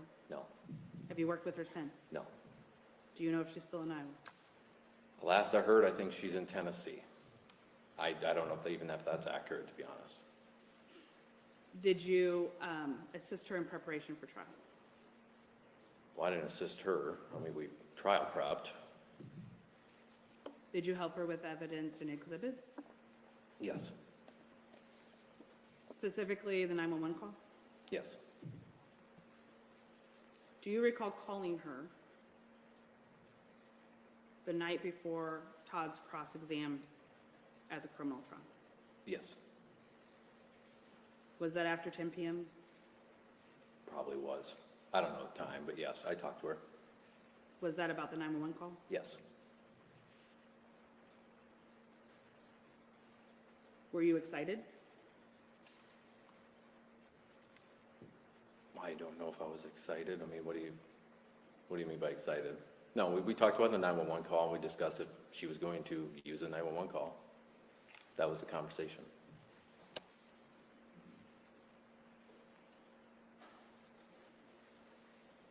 Did you learn something new that prompted that phone call? About About the 911 call? Yeah. Well, about what the contents of it, whether it said one thing or the other. Yeah, that's what was this discussion about, yes. Where did you learn that? I don't remember how we got that information, honestly. Did you document any report about how you got that information? I did not, no. Do you recall the name of the person? No, I don't know if somebody sent me a message or called me. I don't remember that, but essentially it was a tip. And this tip tells you there's something else being said on this 911 call? Yes. Had you ever heard that before? I've never listened to the audio before that. So you're near the end of a murder trial and you never listened to the 911 audio before? I don't. I did not listen to it. We obtained it, we put it in the case file, but I don't believe I ever listened to it.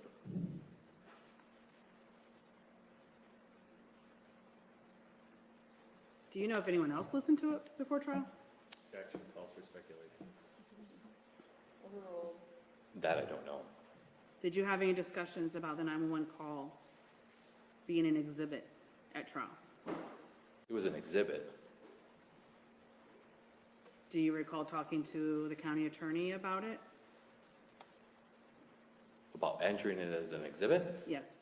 I think that's common practice. Are you aware that any statement made by a criminal defendant has to be disclosed to him before trial? Objection, this witness's knowledge of the rules of criminal procedure is not relevant to the things at issue. I would say he's trained on those and he knows what Miranda is, so he can answer the question. Overruled, the witness can answer if he knows. I don't know. Y'all are cracking me up. Do you think in it would the be chat. important evidence Cracking if the me up. defendant or suspect made an admission? But yeah, I think that's important, yeah. Do you think the statements that the AG argued Mr. Mullis made are prejudicial? That wasn't my decision. I'm asking for your opinion. Prejudicial? I don't know. Do you think they were indicative of guilt? As far as the content, Well, the new statements that you guys discovered in the middle of trial, were those important to you? they're important to the case Why? because of the content. Because, why? I'm not quite sure what you're asking me. The content, the Maureen pointed out the audio, and she made the argument. I had no involvement in that.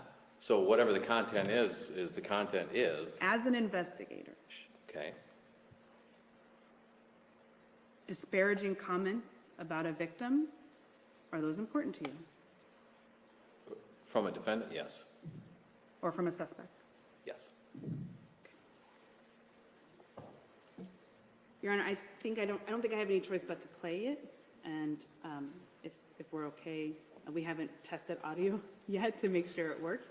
The 911 call is Exhibit 293.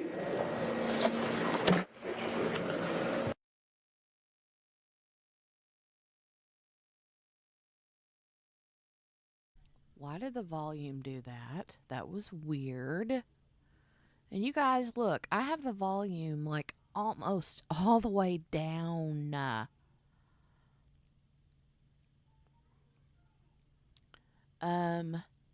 Hey Anna. Hello. Hello, Anna. The woman was found with punctures in her back, wasn't she? Yes. Yes, yes, yes. And co-counsel's like, no, girl, no. Don't do it. Don't do it. And 293 has not been admitted. So it like cuts off, and so I have to put both of the files in the folder. Yeah. I was just proposing a motion. Do you have any objections? The 911 call's in evidence, so I have no objection. It was admitted into the underlying file, so it's already in evidence in this case. So I guess 293 will be admitted separately then if it is identified. Obviously, it is part of the underlying record as well. And I would just clarify for that, as long as this is the same version and file as the, so as long as they agree to that, it's not a different version, I have no objection. We don't want a new enhanced audio argument, I hope. And then, Your Honor, would you prefer to take a break and we can play it for the state and make sure there's no problem with it? that might be the safer bet. Why don't we go ahead and do that? And then also, any audio recordings will not be reported, just to clarify that. So let's go ahead and take about 15 minutes, and we'll pick back up around 10:30. Court's in recess till then.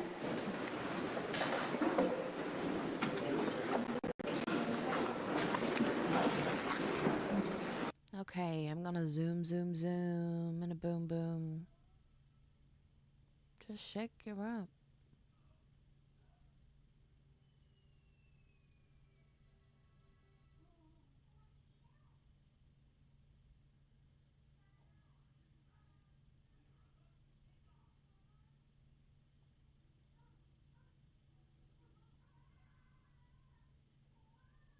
Front. However, how we anticipate this line of questioning is essentially an attempt to have Sheriff Hemeseth try to determine on the spot whether he can hear it over the court speakers in this courtroom, whether these statements that were referenced at the trial. So if that's where we're going, I'm just going to state that we would object to that, because his recollection at the time of trial and what was actually heard in that courtroom is what matters. Your Honor, I can represent to the court that that's not my point. Okay, well, we'll play the files and see what the questions end up being whenever you're ready. Okay. If we would start file 1.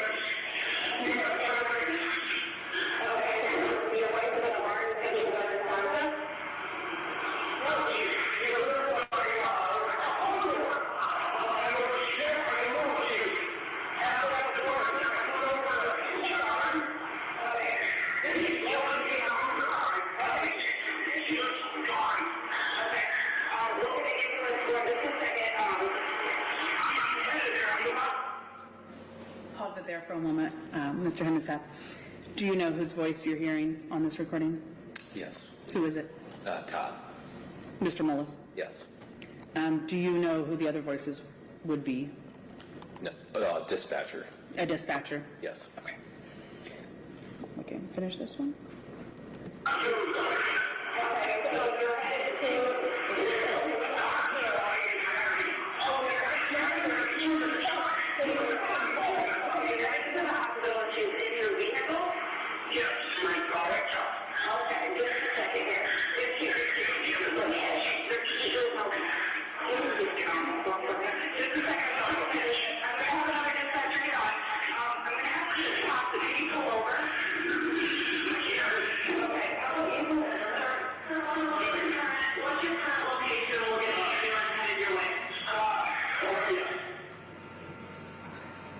That is the end of the first file.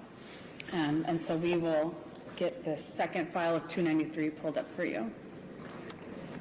Do you have an understanding of what was happening at the time of this, during this time period of the call? Sounds like he's in his vehicle. Do you know what kind of phone Mr. Mullis had? LG flip phone. For the younger people in the audience, what is a flip phone? It's a flip phone, It folds together? yes. Does it have speakerphone? I believe so. I would assume. I don't know that for sure. I do not own a flip phone. Okay. We will pick back up with the second file.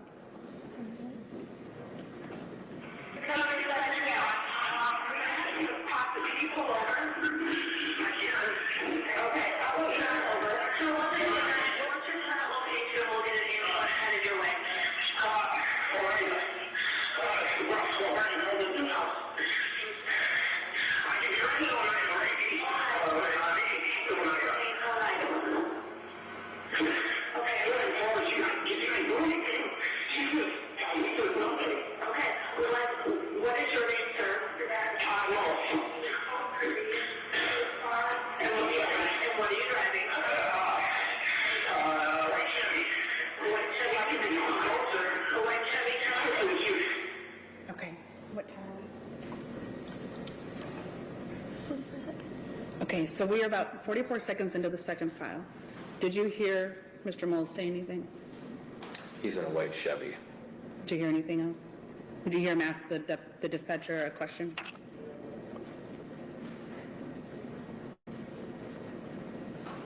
I don't remember, actually, if we're being honest. No, I did. It's possible. At that time, what's your understanding of what the dispatchers are telling Mr. Mullis to do?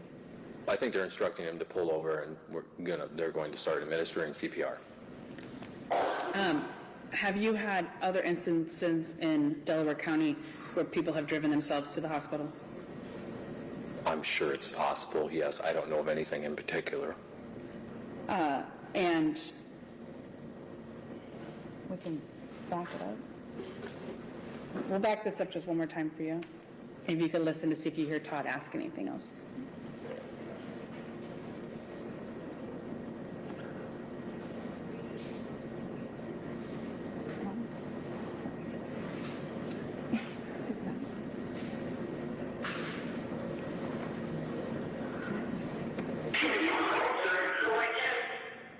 Did you hear that? No? Okay. That's it. We'll keep playing.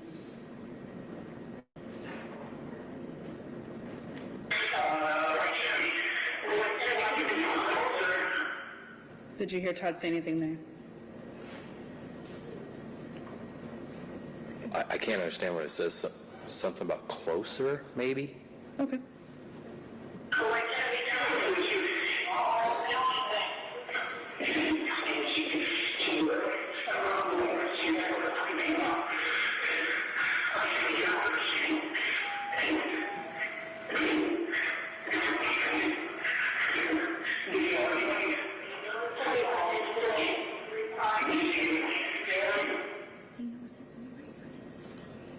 Do you know what's happening now in Todd's vehicle?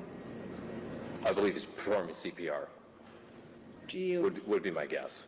Your Honor, can I briefly audio the witness for the purpose of an objection? Very briefly. Go ahead. Sheriff Hemeseth, were you on this 911 call? No. Were you with Mr. Mullis while this was occurring? No. Your Honor, I'm going to object that this is calling for speculation, and it's asking for the witness to opine to what is said and what is occurring on matters that he was not personally present for. He has no personal knowledge of it.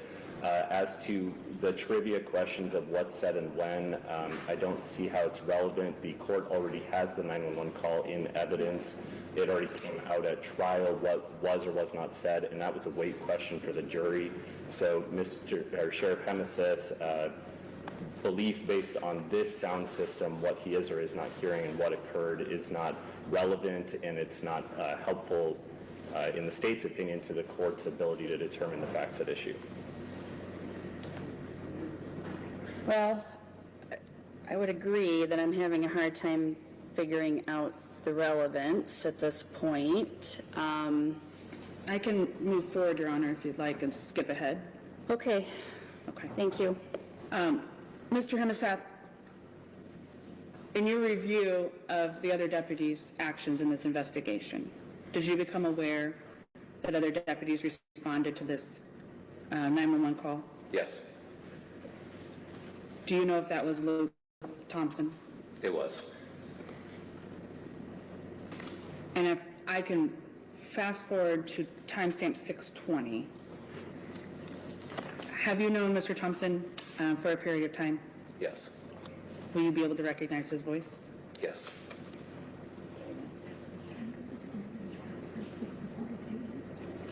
If I have to go back. Okay, are we at 6:20? Okay, so my understanding, this is file 2 of 293, time code 6:20.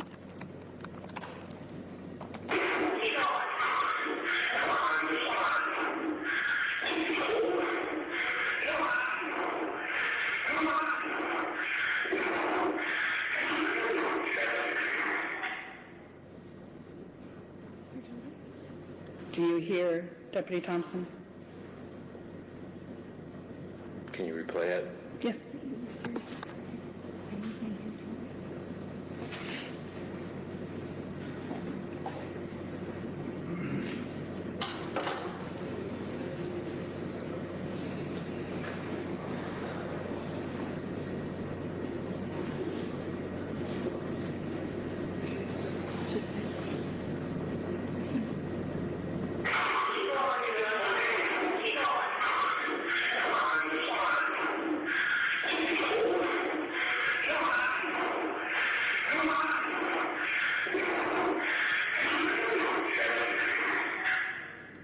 Right there, did you hear? I don't know what that is. Okay. That's very hard to hear. Are you aware that Deputy Thompson arrived at the scene and started CPR? He did. And he took over for Mr. Mullis? That's yes, that's what his report said, yes. Do you hear another male voice on the, I don't know what that is. Yeah. I can't make it out from here, honestly. is it possible that that's Deputy It Thompson? is possible, yes. And that he's there at minute 6:20? Yes, that's possible. Do you recall at what point of this 911 call the tip said the statements were? I don't. If I directed you to the trial transcript, which has been marked as Exhibit 351, which would be Volume 5, page 89. I did not write down the line number. 89. If I represented to you that in the transcripts, Maureen Hughes stops the 911 call at minute 6:53 of the second tape, would you disagree? I would agree with that, if that's what that reflects. Okay. And then again, she stops it at minute 7:00. Yes. I'm going to object. The transcript speaks for itself. Sheriff Hemeseth wasn't the one testifying, and the transcript's already in evidence. Just have one follow-up question. Overruled. Go ahead.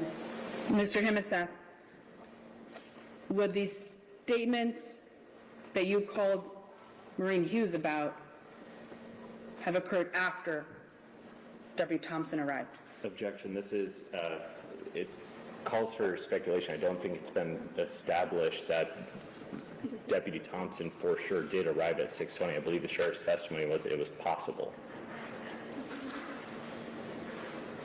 Well, yeah, I'm not sure that's really an evidentiary objection, but the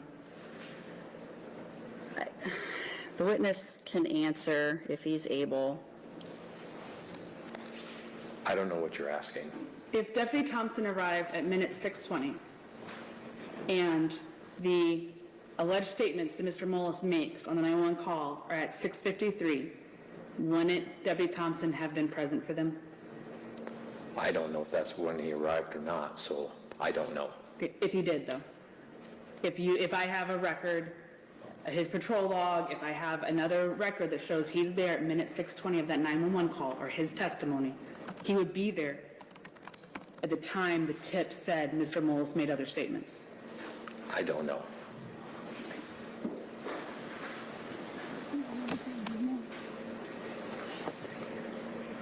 Just have one more clip to play, Your Honor. What's the timestamp on this one, Gina? This will be at timestamp 6:40 of the second file.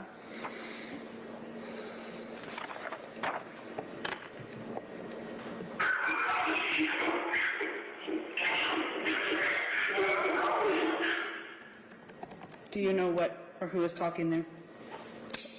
I believe it sounds like Todd. I don't know. Do you know what he said? I don't know. It's hard to hear on this. Do you want her on the ground? Objection leading. Overruled. I didn't understand what it sounded like. Okay.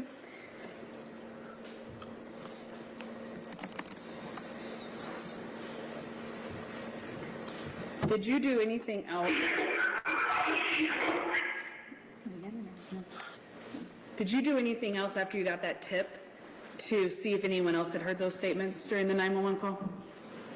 No, I just told Maureen about it, and then that was her decision.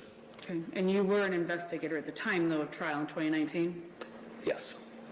And you didn't ask Thompson or Holub if they heard those statements? I don't believe so, no. Did you ask the dispatchers? No. Did you review Thompson or Holub's reports about the 911 call? I reviewed the reports.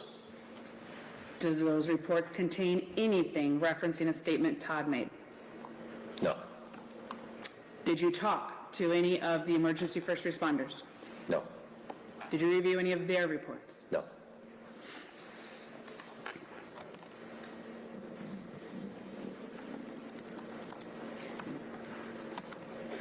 Okay. I'd like to move on and talk a little bit about some 2023 activities. You testified earlier that you reviewed the coat of Mrs. Mullis in the evidence room. Yes. And do you recall reaching out to Dr. Cruz about the coat and how many holes were in it? I do. Okay. We're going to pull up Exhibit 230. I believe you saw these during your 2023 deposition. And do you remember if you reached out to her with a phone call or text message or an email? Text message. We can scroll through these because I think there's a few here. Do these appear to be text messages between you and Kelly Cruz? Yes. Why are you texting her? I text her because I read that report, the opinion report that stated there was 4 holes in the coat, and it's been a while since I reviewed the case file, so that's the original. It's been a while since I've seen it, but that was the main topic about asking her if she was aware of that, how many holes were in the coat.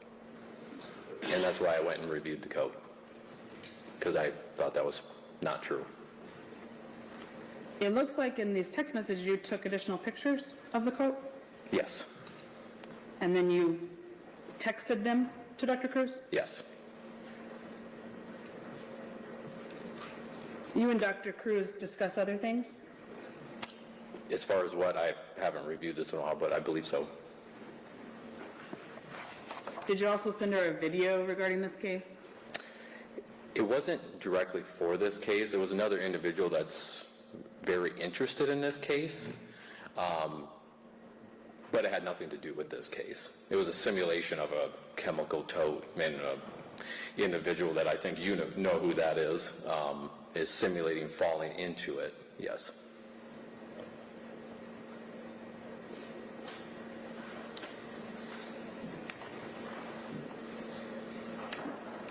So I want you to scroll down to page 6 of this exhibit and have you review that message for me.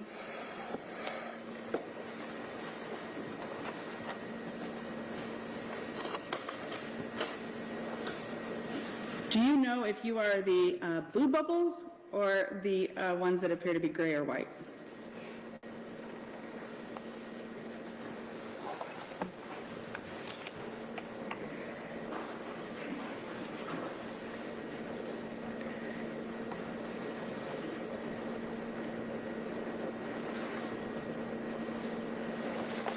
It's a glare on this.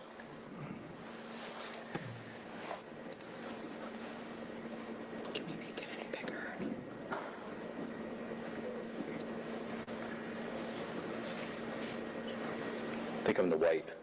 You think you're the white? And what do you recall you and Dr. Cruz are discussing? It's this other person, this other video?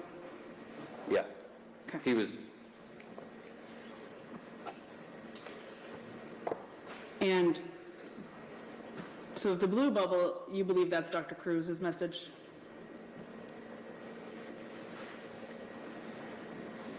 Your Honor, I'm going to object on relevance on this line of questioning. This text string that we're currently discussing, this portion of it, is related to an individual who is not, as we've discussed in chambers and during sidebars, is not directly related to this post-conviction relief action, is an interested member of the public who has taken a very strong interest in the case, and the discussion pertaining to that individual is not relevant to the facts that the court needs to determine here. Can you help me understand why this would be relevant under a PCR analysis? If I could ask maybe 2 more questions, I think it will be clear. Go ahead. Mr. Himsath, the individual that created the video that you sent to Kelly Cruz, did he have opinions about Todd Mullis's guilt or how Amy Mullis died? oh, yes, Did he disagree with Dr. Cruz and you? yes, Do you then go on to discuss and agree with Dr. Cruz that he must have a mental illness since you disagree? Objection, relevance, again, this is not pertinent to the facts that are the issues before the court. Sustained. If we continue on in your messages down to, sorry, page this is. It's the first one with the code there. Is this the message where you send her pictures of the red Carhartt coat? yes, Pink, I'm sorry. And then the next page contained 2 more images. And then what did you write?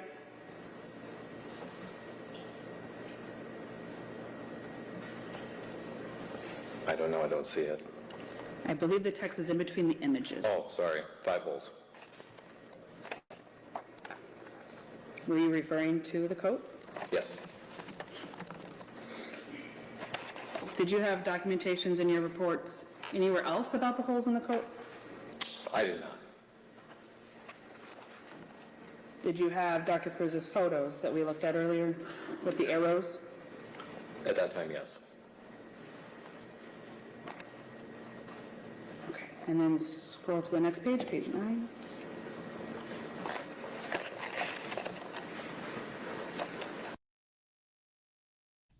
Look at that. 5 months. Thank you, Donnie. Donnie's been a member for 5 months.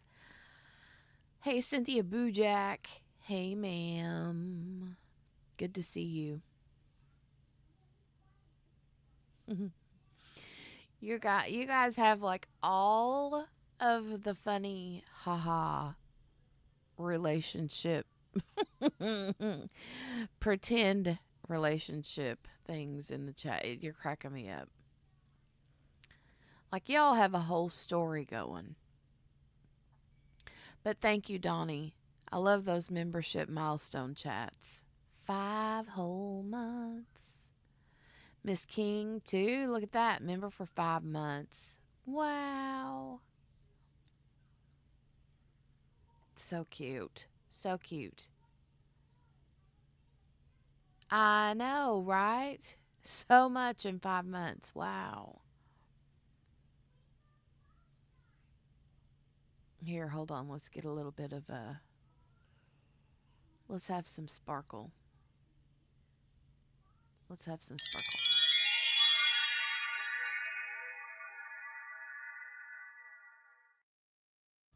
And one of these. I love that girl. She's my, like, inner me. Oh, you guys are awesome sauce. All right. We'll get back to it. We'll get back to it. You also, an article is sent. Do you know if you're sending that or Dr. Cruz is sending that? I believe that'd be her. Patricia coming in with And then 6 the months. next page, page 10, are you Patricia's coming in with 6 months. She's like, not to brag or anything, but. Oh, you're so funny. I know, it is crazy how fast time's flying, right? I know it. We've been through so many trials, man. Ah. All right. Y'all are the best. Y'all are the best. guys discussing the article?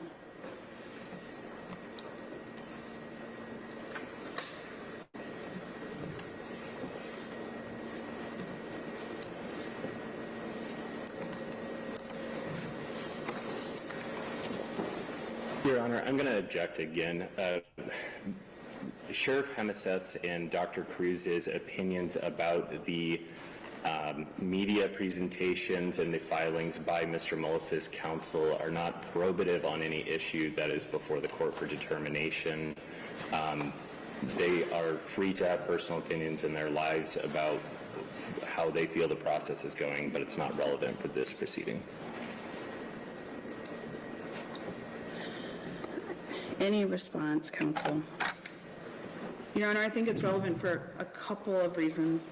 One, I haven't been able to fully ask yet, but Mr. Hemeseth has done several media interviews regarding the case. The messages are illustrative of his attitude and towards the post-conviction and the actions he's taking after the filing.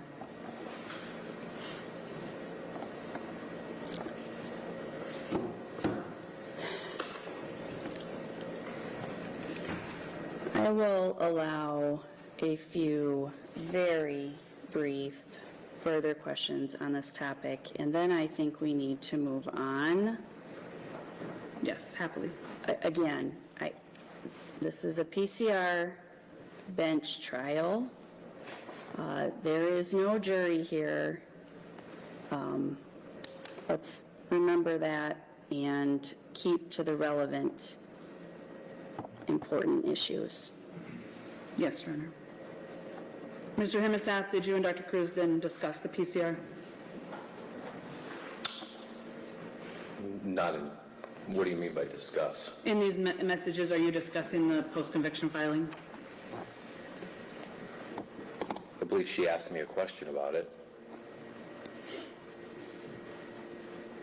You say this is out of control. Are you referring to the post-conviction filing? I can't remember what that was in relation to. Okay. Were you open to receiving new information about how Amy Mullis had died? Yes, always.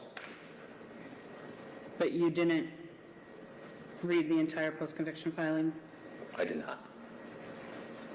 You also spoke to Dr. Cruz on the phone during or after the post-conviction was filed. Did you? I believe that's possible, yeah. I don't remember the dates and times I actually called her. Okay. Did you say in these messages that the experts got it wrong? Yes.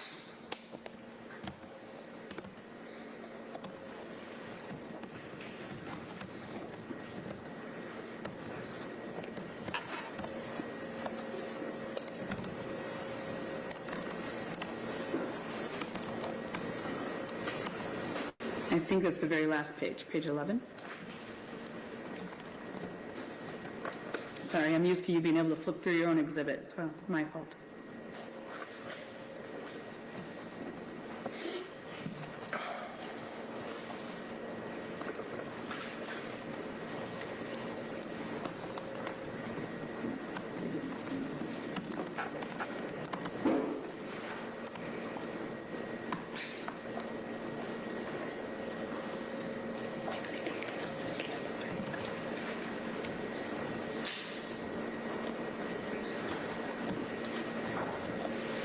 Did you say the experts got it wrong? Someone got it wrong? Oh, I already answered that, yes. Oh, I'm sorry.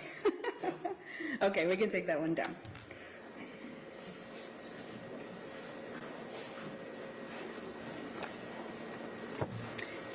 If the medical examiner's office missed something and were wrong that Amy Mullis' death is a homicide, would that change your investigation?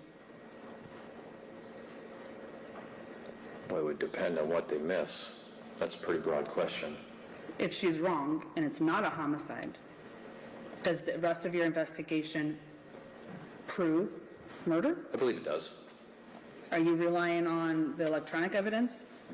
Everything as in a whole. What else is there besides electronic evidence?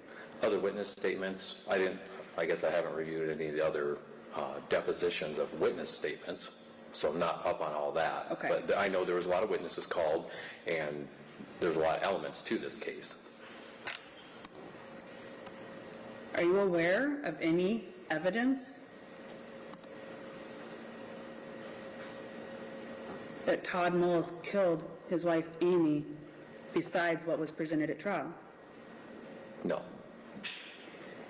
I know we talked briefly earlier, I think before the break, that you talked to Roman Gamble at DCI. Yes. Can you tell me briefly who he is and why? He's an intel analyst. Do you know if Ward Crawley retired from DCI? Yes. What did you ask Roman Gamble to do in 2024?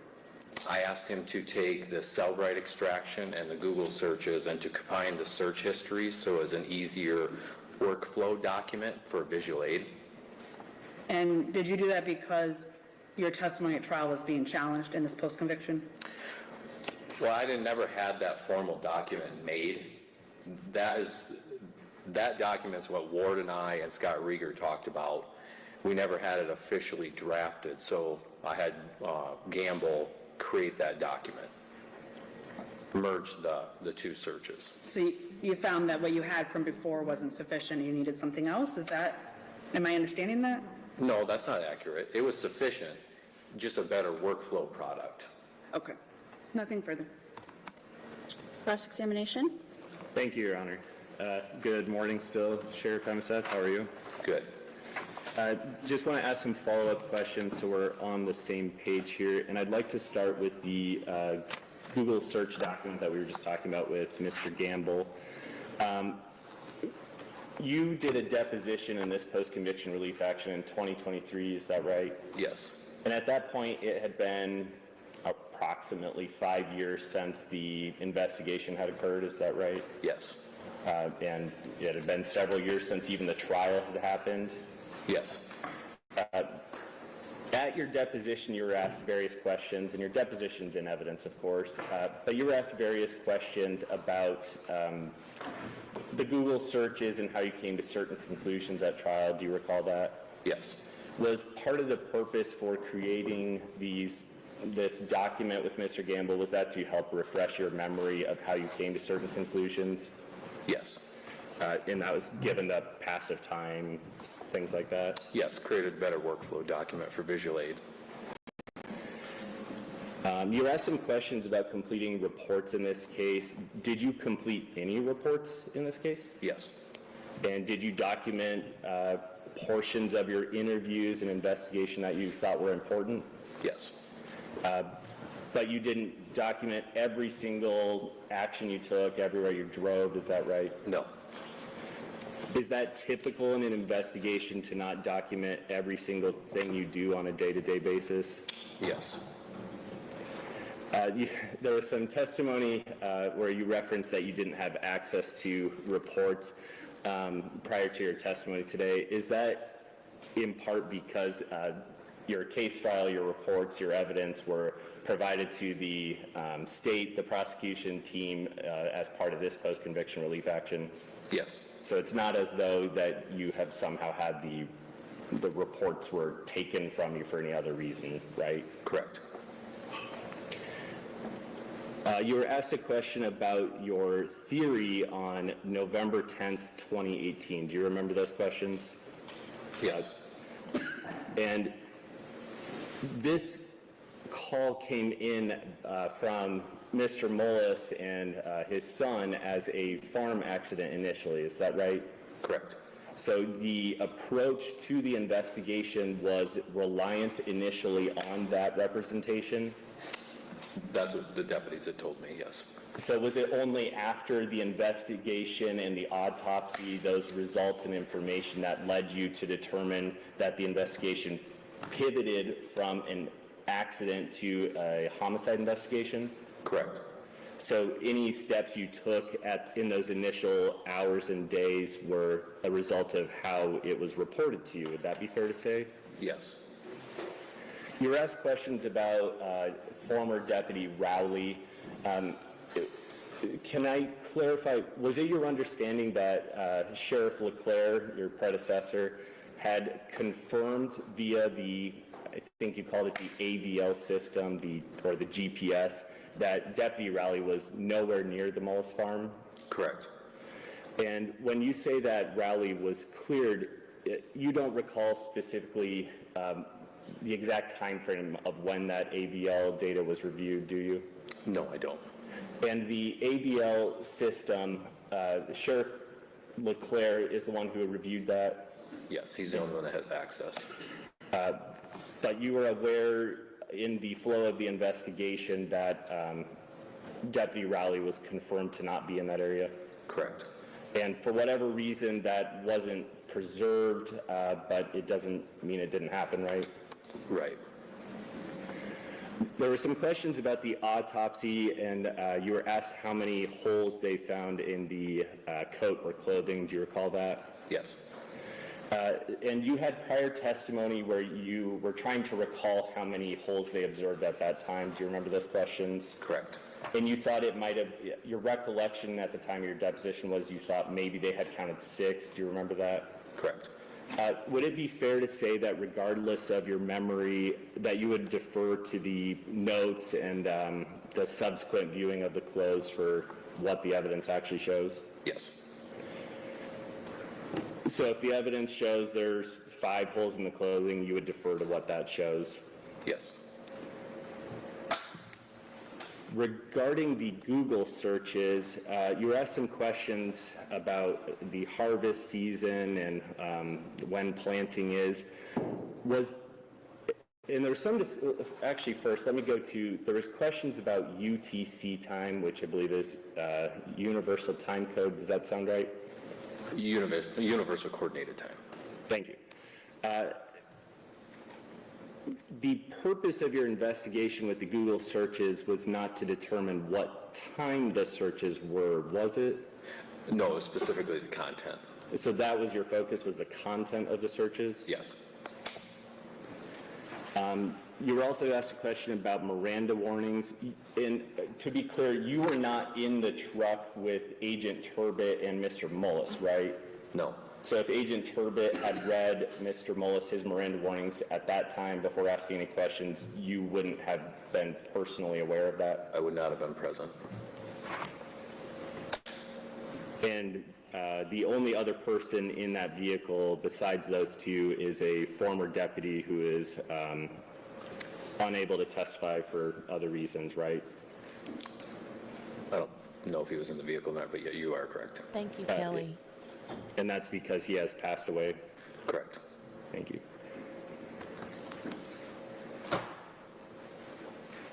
I have no further questions. Thank you, Sheriff. Any redirect? I think very, very briefly, Your Honor. One quick follow-up, Mr. Himseth, regarding the Google searches. You just said that you were only concerned about the content of the Google searches. That was the main focus, is content. Did you do any investigation to determine who created the searches or did the searches?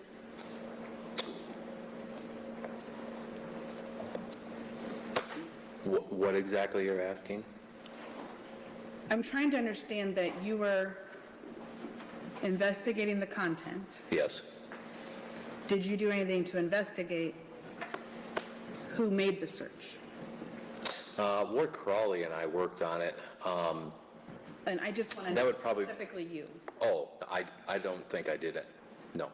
Okay. You didn't talk to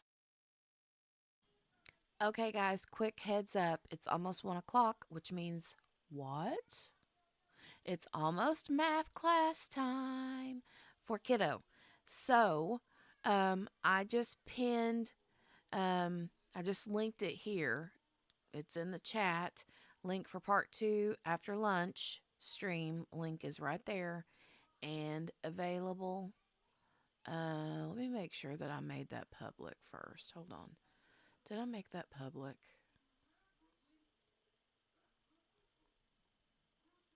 Yes. Okay. So, anyway, that link is up and ready to roll for after lunch today. I don't know what time the judge is going to go to lunch or when she will be back, but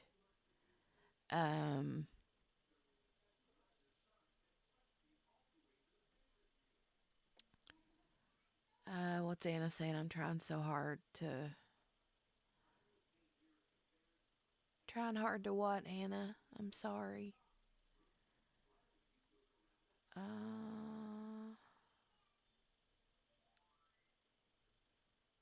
But anyway, yeah.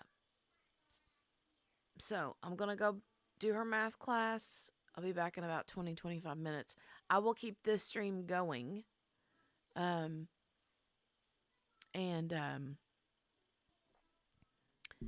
If they end before I can get back to this stream, then I will see you on stream 2, which is link pinned in the chat at the top of the chat.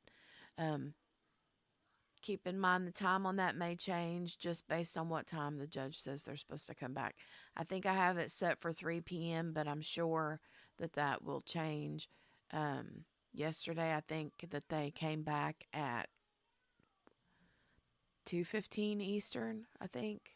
So, yeah. But anyway, I will see you in a few. To other members of the Mullis family about the content that you found? I did not. Okay. And we talked earlier about how you did you do any investigation about the times of the searches to determine where the iPad or another device could have been? No. Or the people that had access to those devices? Right. Okay. Do you recall testifying at this criminal trial that you didn't have any other suspects outside of Mr. Mullis and Mr. Frazier? I don't remember that. Okay. Did you mention Deputy Rowley in your trial testimony? Objection, Your Honor. I believe my recollection is there was a subject of a motion limine for the trial. Please correct me if I'm wrong, but I believe it was subject of motion limine to limit the testimony of specifically involving the Deputy Rowley issue. So I don't want Sheriff Hemeseth's testimony to be mischaracterized. I'm happy to defer to the court on what the transcript says and rephrase my question if that would be helpful. That's probably the quickest way to solve the issue. I'm looking at the motion in limine, but... And sorry, Your Honor, to clarify, motion limine from the underlying trial. Oh, okay. Then it would be definitely the quickest way to solve the problem. If you don't mind, Ms. Nichols-Cook, we'll handle it that way. Mr. Hemeseth, did you testify at the criminal trial about Deputy Rowley's affair with Amy Mullis? No, I was never asked that. Were you told not to mention his name because of a motion in limine? I don't think so. Don't remember. Okay. Can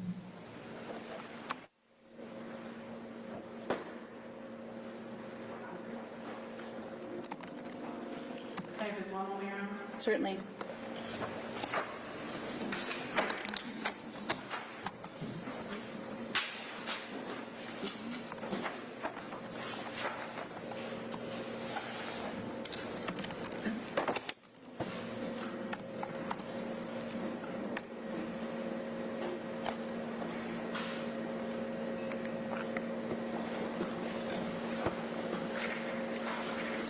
If I may show you one more exhibit, and we'll pull up 371, I just want to confirm that this is the Gamble chart that you were talking about, and I believe Mr. Gamble's going to testify later, but just so that you and I are on the same page.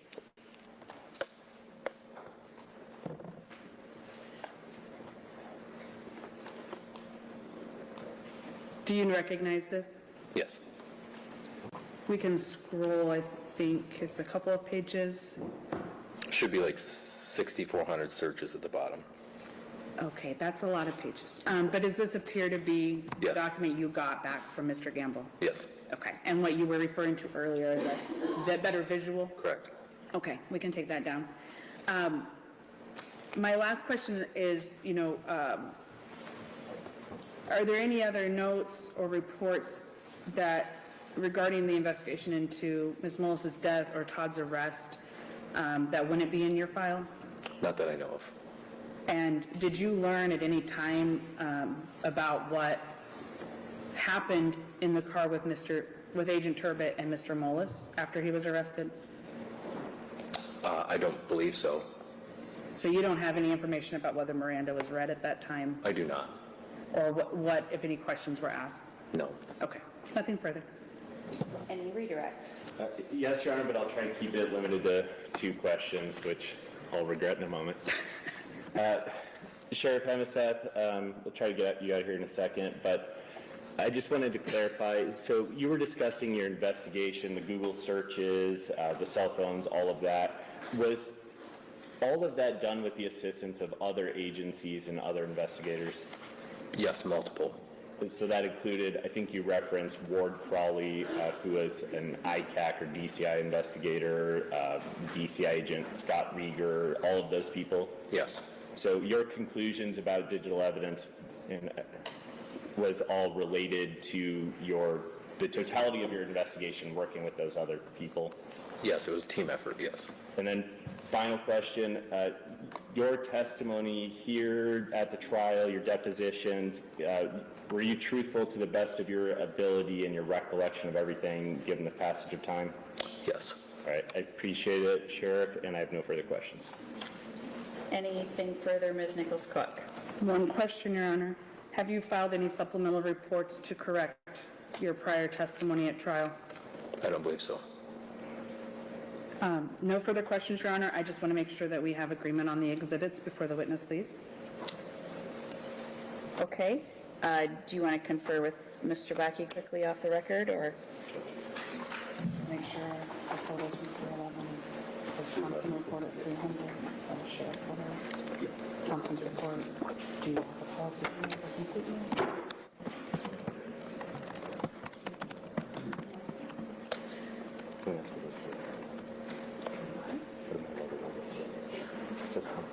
On the policy? Yeah. All right. The dispatch operator?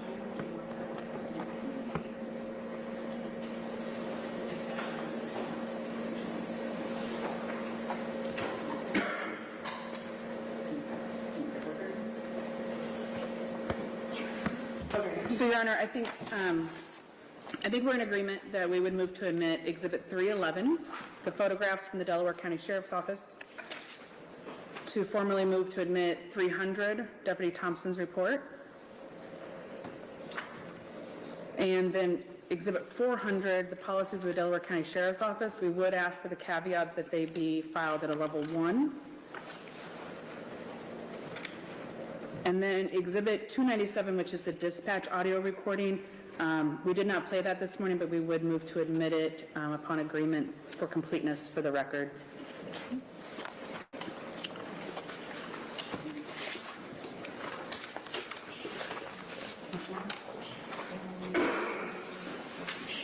Mr. Bakke, any objection to those exhibits? No, Your Honor, thank you. All right, they will be admitted. Thank you, Your Honor. Great. Anything further then for this witness, or is the sheriff free to go? He is free to go. Thank you, Sheriff.